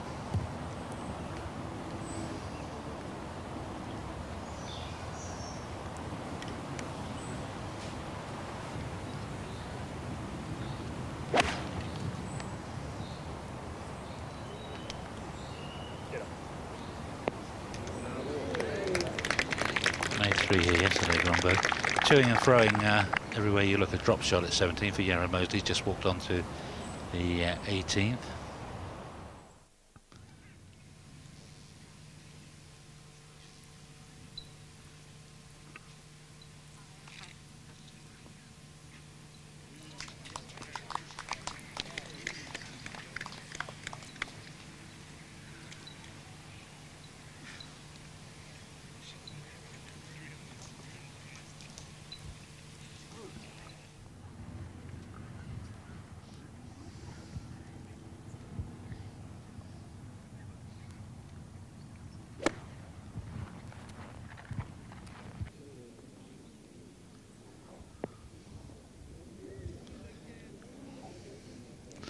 That's a little severe.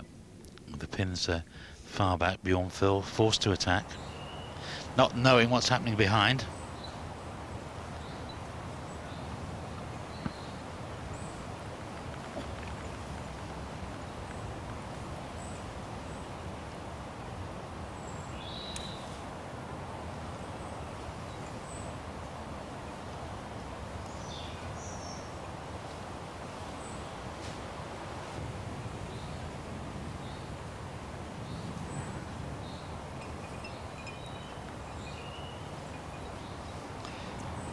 Second double bogey of the round at a short hole, the first at the third and now at 16. Eduardo Romero about to lead by 11, and Bjorn and Clark sharing second.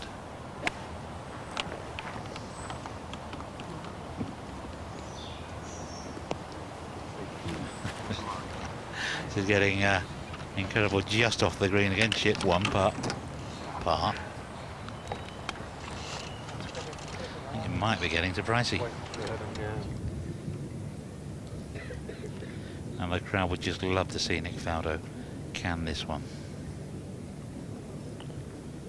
He'd quite like it as well. There we are, it's a birdie putt, just coming up short of a green par. You never know, might have gone that extra 3 inches. But an encouraging week for Nick Faldo. At the the moment a share of 5th place. Good weekend, 66, 67.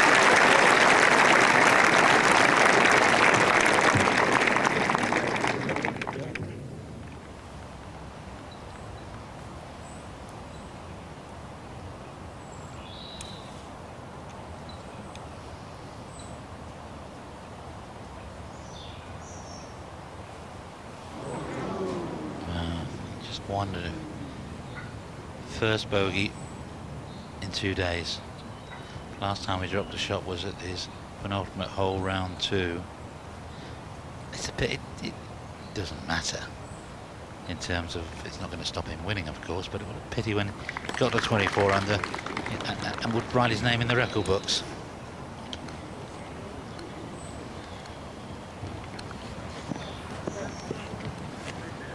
So he leads by 10, 2 to play.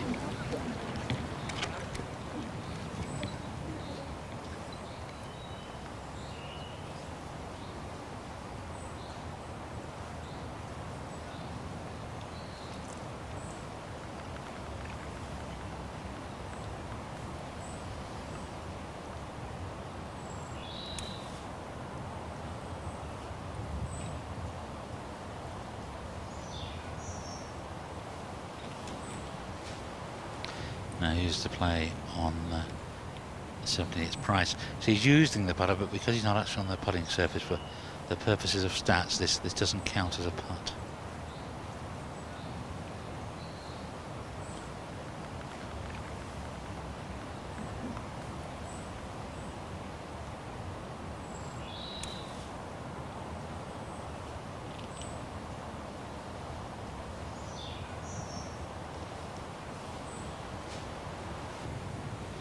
His Forceman, by the way, on 18 now, after his eagle at 15, doubled 16.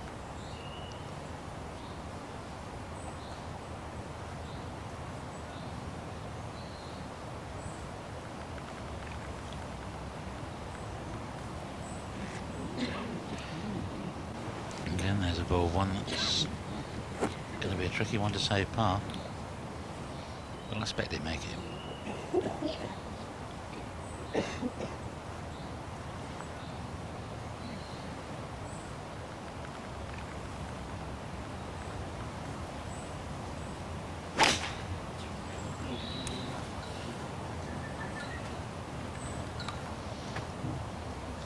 Steady.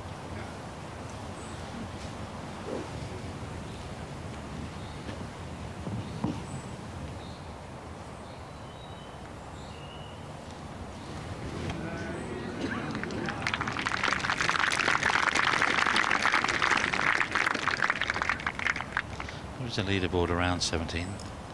Tom, you could just see it electronically, so this should be updated fairly quickly, and he will have a chance now to glance across and just note that he's sharing second.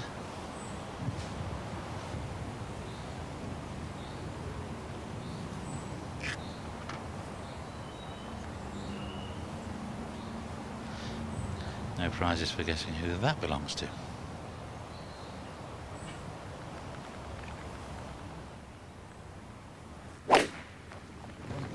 Yeah, good shot. Smoking there.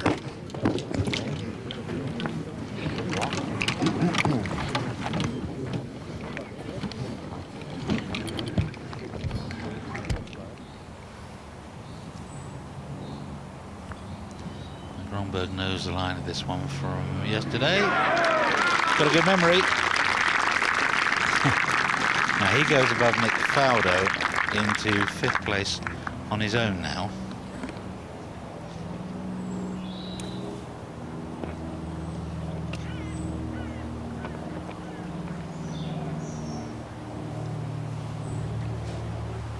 Faldo at 9 under.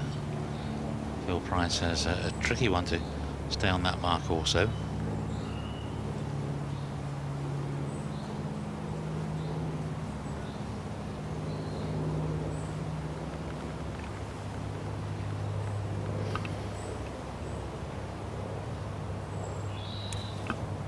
Well, hopefully a chip and a putt. If you were playing match play, be getting to you by now.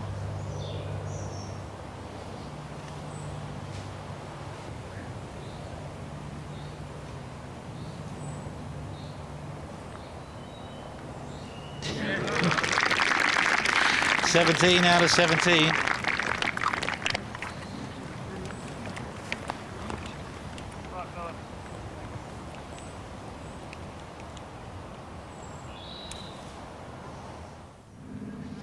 Now Jared Moseley. 1 under today. Sit. Is that towards the crowd? It's okay. Kiss off the white. Expensive finish here for Marcus Breyer playing with Nick Fowler. Double bogey 6 for a 70. That's dumped him out of the top 10. Didn't see Christopher Hannell because he didn't start that well. 6 at the second and a 73 for the young Swede playing with Fowler and Breyer. Sun's still pretty strong up here. Roger Chapman a 72 today, playing with Matthew Blackie and Nick Fast. Miguel Jimenez a 71. Van Phillips at a 69. He's had a tidy week. Finished at 6 under.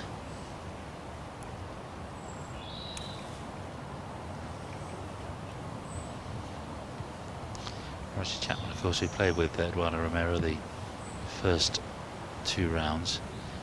Paolo Carici is 6 under, and he's tumbled to a share of 13th at the moment. Would dearly love a strong finish. See, once you get on the green, it's one of the trickier putting surfaces.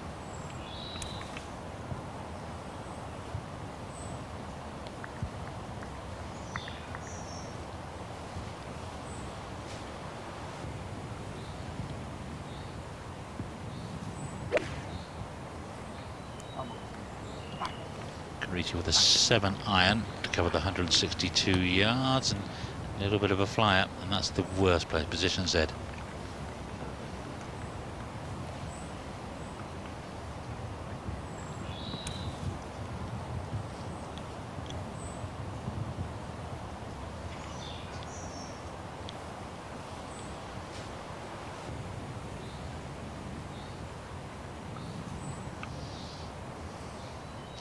Darren Clark has got 148 yards from here to the flag. Mustn't be left.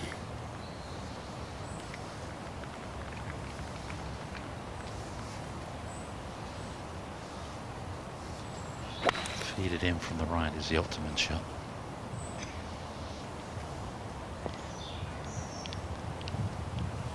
Provided you hit it.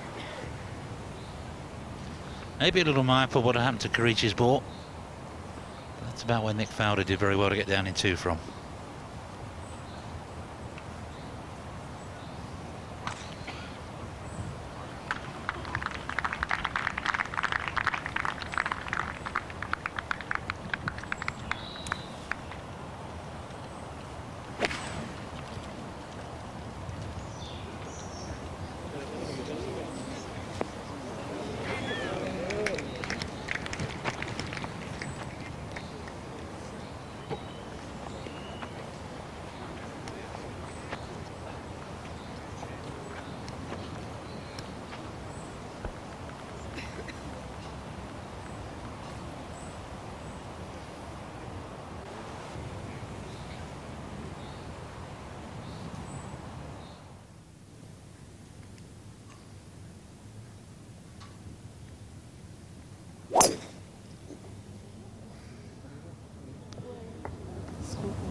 See how this fairway slopes so steeply from left to right as the players look at it.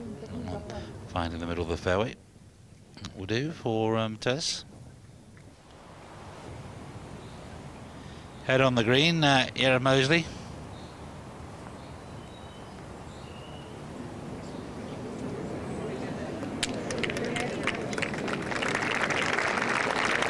That one for a round of 70. We'll see him finish at 8 under. Playing with Dean Robertson is 7 under. Playing this hole, and Anders Forsman who's 5 below regulation.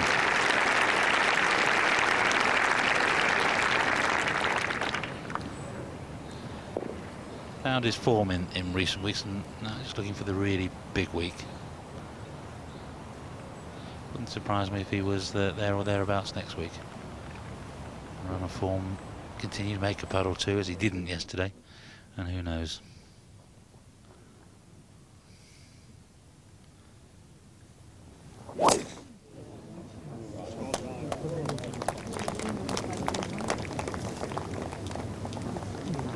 It's a perfect drive from Bjorn.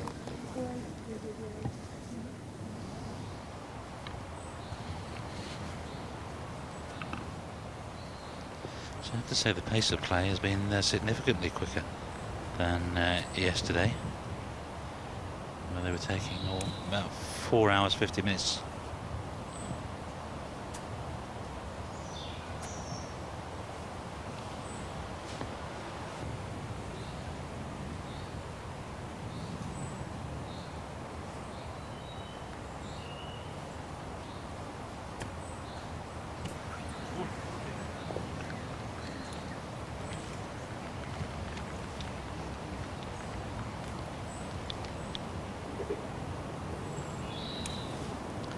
Dean Robinson tapping in for par in a round of 70, and his fourth round also making a poor round of 72. So a good weekend for Robinson. He missed the first half of the season with food poisoning, mystery virus. Really didn't play. He got picked that up in Australia, and didn't play until the Spanish Open, which was well into May.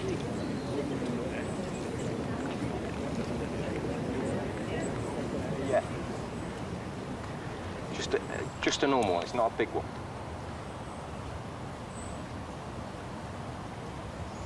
A normal what? 9-iron?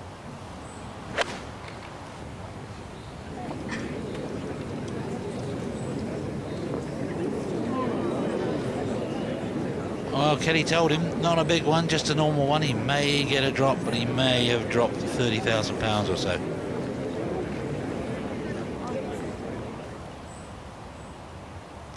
There again, he might not.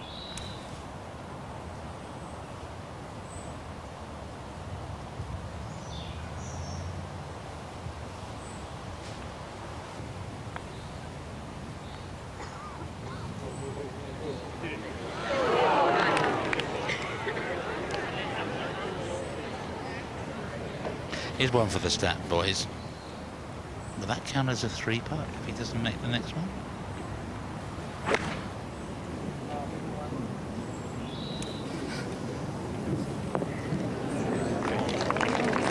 Well, that should do for a nice steady par for Phil Price. He might spot it or knock it in.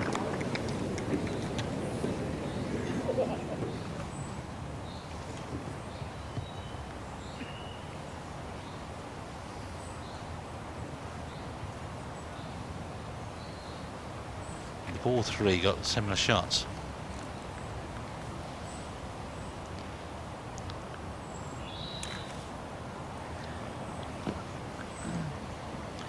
Another shot goes for Kirichi.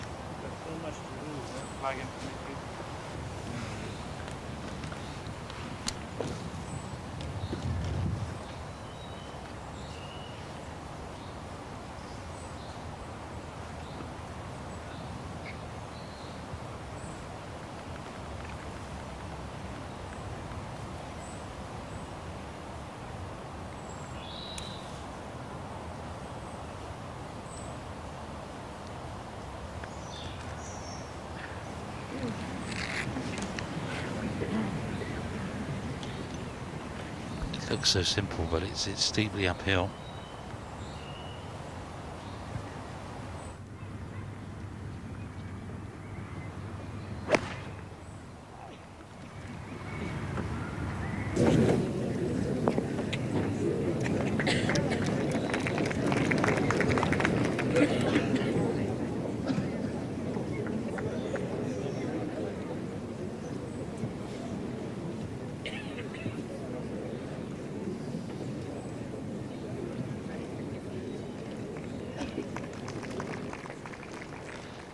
Haze at the plateau.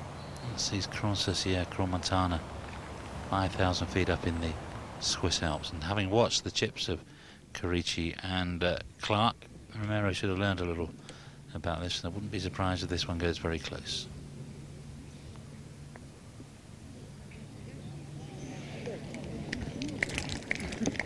Well, close enough to make the par a formality.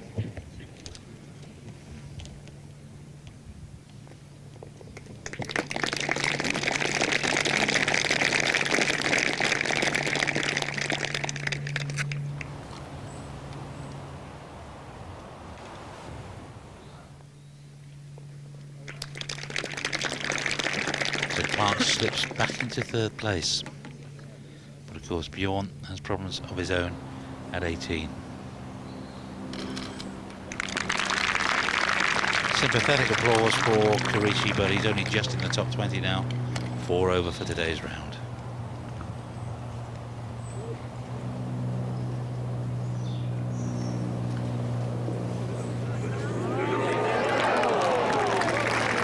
He will have stayed down and watched that very, very carefully on its way past. Big putt coming back for Thomas Bjorn.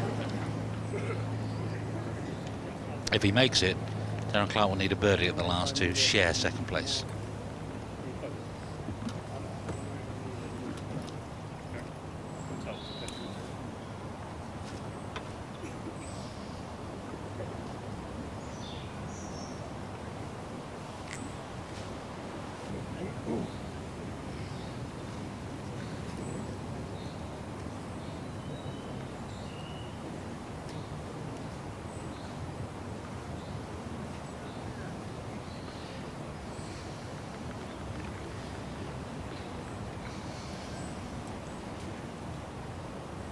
Now the deal for Gromberg is if he makes this, he goes from 5th on his own to sharing 4th place with Nick Fast.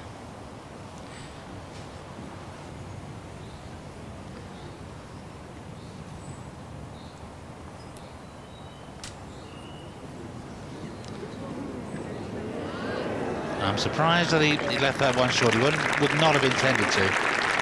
But again, he finds Cron much to his liking. Tap that one in eventually for a 69.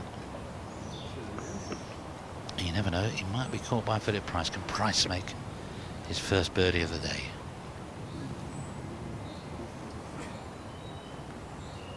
Well, Thomas, long, hard look at his. He knows, he will know by now that Clark has dropped the shot behind.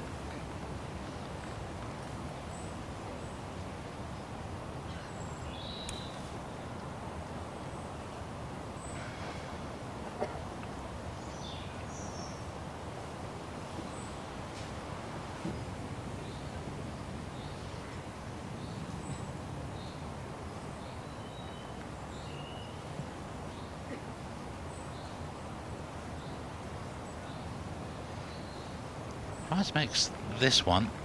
Nick Faldo finds himself in 7th place, and Price would tie 5th with Gromberg. And the difference between, say, 5th and 7th,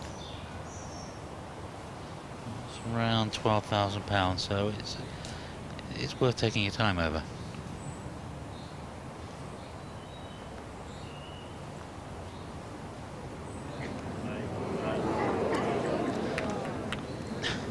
Straight pars. Tied 6th with Nick Faldo.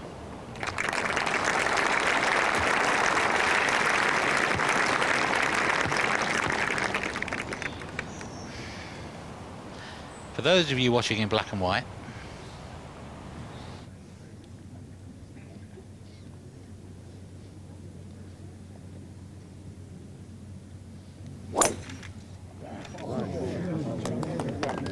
well, the final hole for Eduardo Romero unleashes one more magnificent drive. What a display it's been, and the applause will start pretty well the moment he hits that second shot in, and he will deserve every little bit of it. Key putt for Thomas Bjorn. That guarantees him surely at least a share of second place, at worst a 66. His fine form continues. He's one ahead of Darren Clark, who needs a birdie now at 18 to share second. And if he doesn't make it, Thomas puts 102,000 pounds in the bank, and of course an equal number of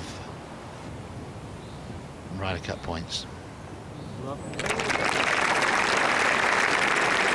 Kronberg, as he always does, has entertained and enjoyed himself. He finishes with a round of 69 on his own in 5th.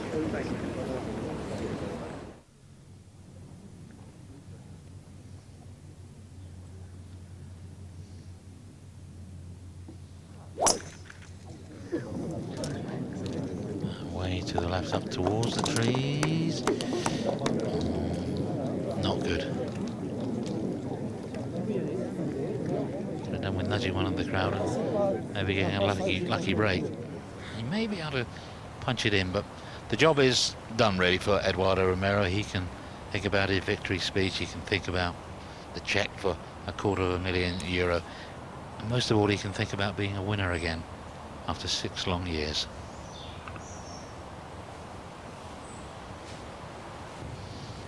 So the week that the Ryder Cup race is launched, the big prize has gone to a man who's not eligible. But nobody will begrudge Eduardo being a winner again. He was just turned 40 when he won here in '94. His ball striking has always been top quality. On occasions he's looked a little frail on the greens.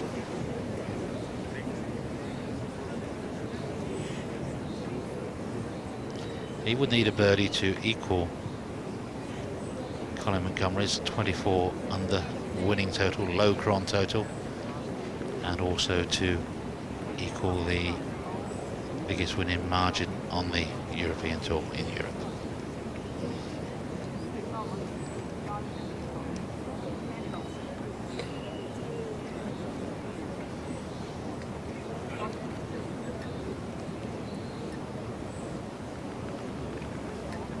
Paolo Carici, a birdie would move him from a share of 16th to a share of 30. But first, problems with the backswing and maybe getting the distance for Darren Clarke. There's John Paramore, the chief referee, in the foreground.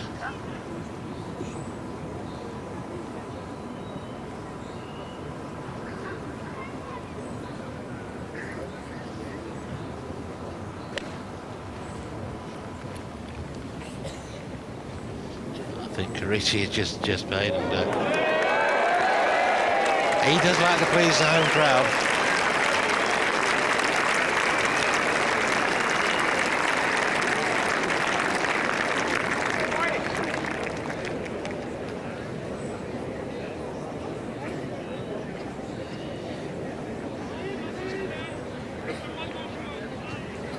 It's all getting a little noisy and restless, people jostling for position, but it's a very important shot for Darren Clarke coming up.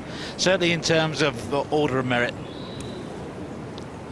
Number 2, he should go above Lee Westwood, whatever, but it's a race that's going to go all the way to Valderrama, and that is a magnificent shot. That might just be the shot of the day from Darren Clarke.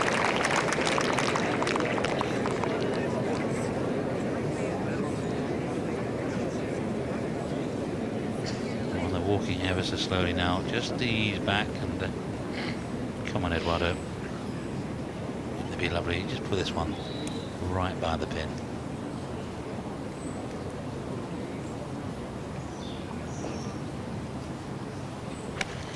Easy, languid swing, hidden power. Well done.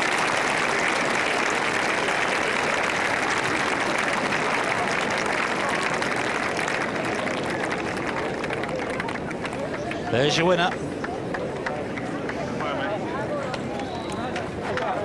And I hope these pictures are going back to Argentina in some fashion. Been a long way, but what a display.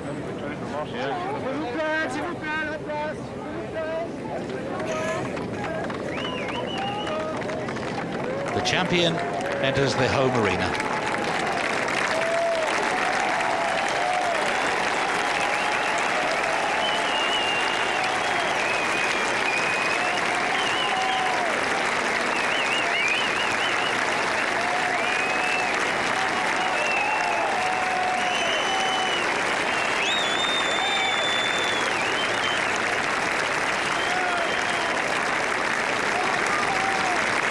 They just pointing out Angel Cabrera, who I suspect is just on the side of the green. The flag of Argentina waving proudly in the background. Eduardo Romero milking the applause, and rightly so. But of course, for others, there's still some important business to be resolved, particularly for Darren Clark.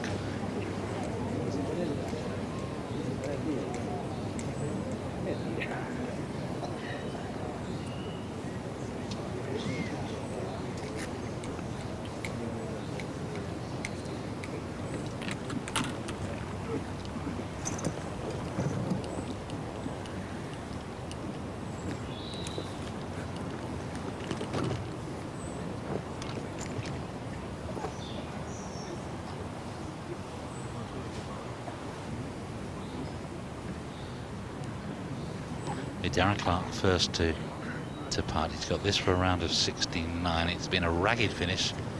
Problems at 16, drop shot at 17.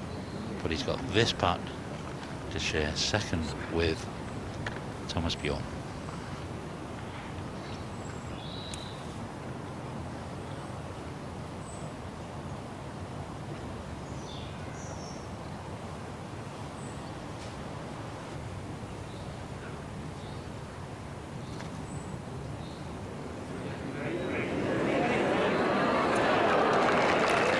Third for Clark, as it was 2 years ago.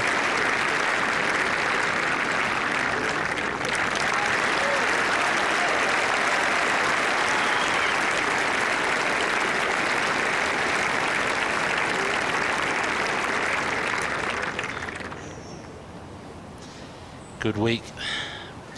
Disappointed again, and never really got the putter working well enough to take the title. Now I wonder if yeah, I would think Karichi will probably putt first, leave the final putt for Eduardo Romero, as etiquette dictates. Mind you, that's usually to calm the crowd down, but it will take a while for them to settle down if this one goes in. So an excellent week, just couldn't maintain his progress on a Sunday. But Karichi, and then proving that he's Switzerland's #1.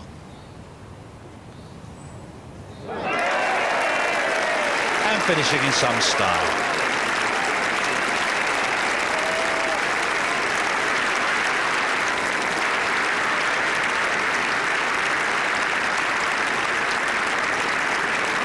So, settle down, clear the stage for the man of the moment. Eduardo Romero has a putt to equal a European Tour record, to equal a Cran-Sur-Sierre record. It's this for a 67 to win by 11.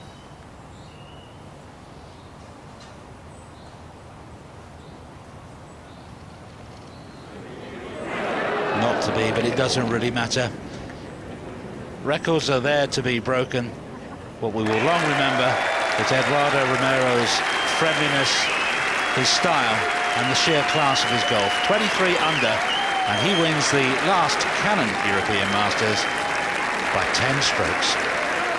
And here come his fellow Argentinians onto the green, celebrations beginning. And the two Argentinian caddies as well.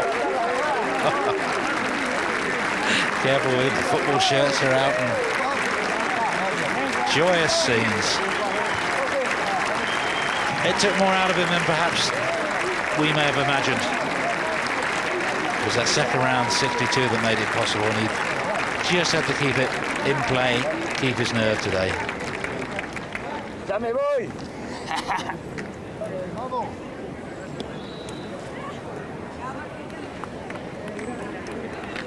But at the moment, as soon as he signed his card, we'll be speaking to the winner.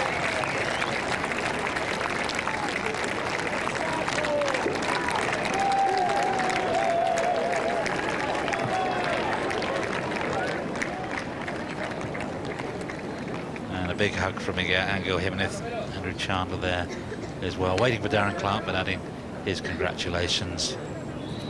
There's Howard Clark, who will be speaking to our champion as soon as he's done the paperwork.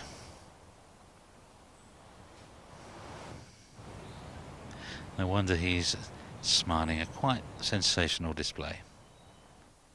64, 68, 62 his low round on the European Tour, and a 67 which would have been, I think, lower had it needed to be. Certainly an impressive display. And now he started winning again. How about that trick cyclist?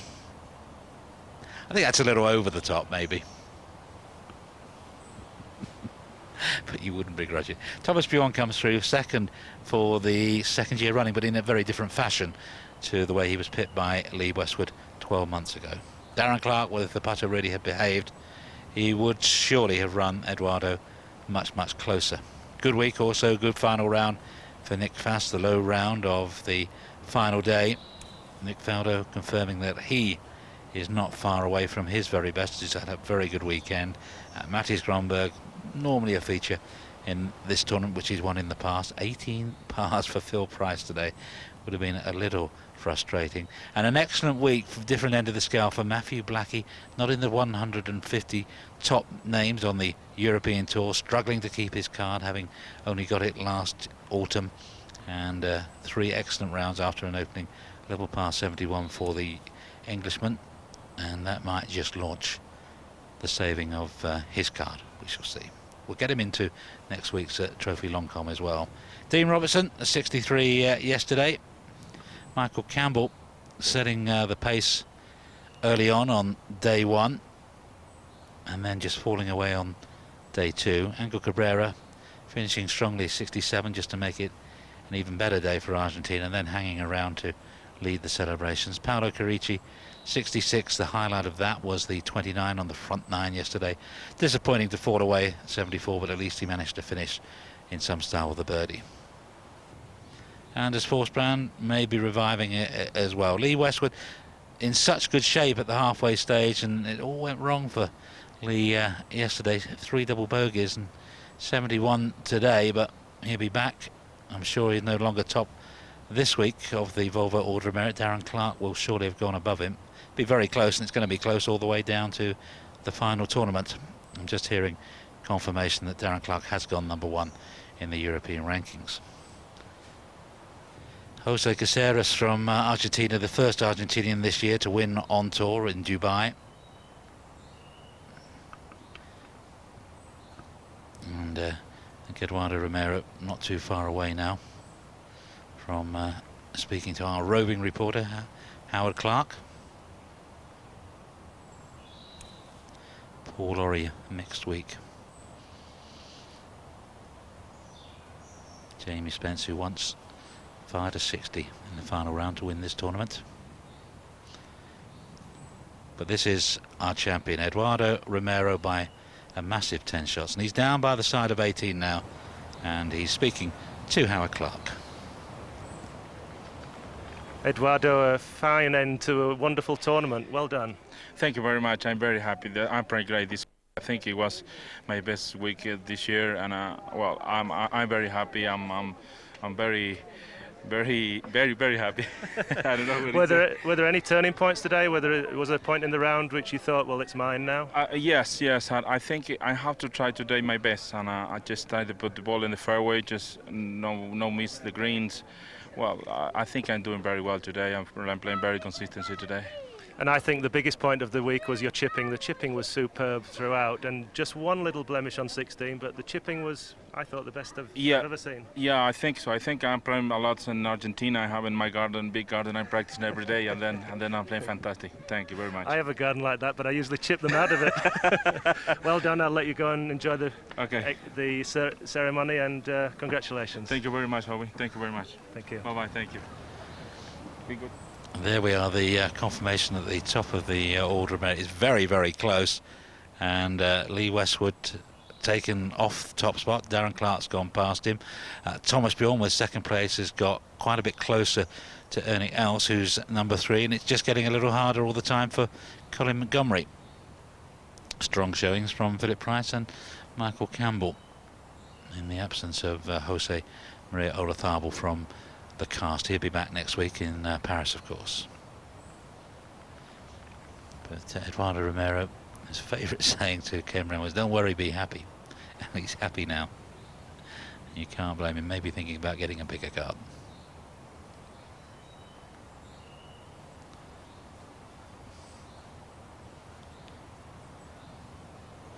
And the race is on. You're going to see a lot of these. The very first European team rankings, and Thomas Bjorn at the top of the list from Darren Clark. Be an interesting team if it stopped now, wouldn't it? Seve would be in the team. Well, I wonder. Excellent week on and off the course, it always is.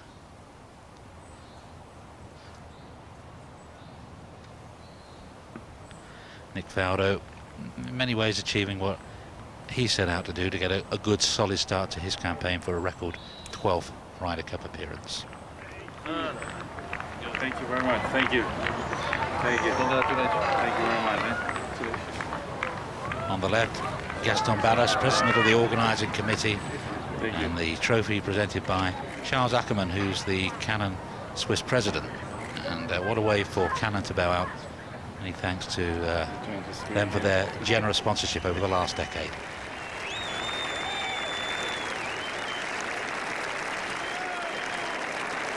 Don't worry, be happy.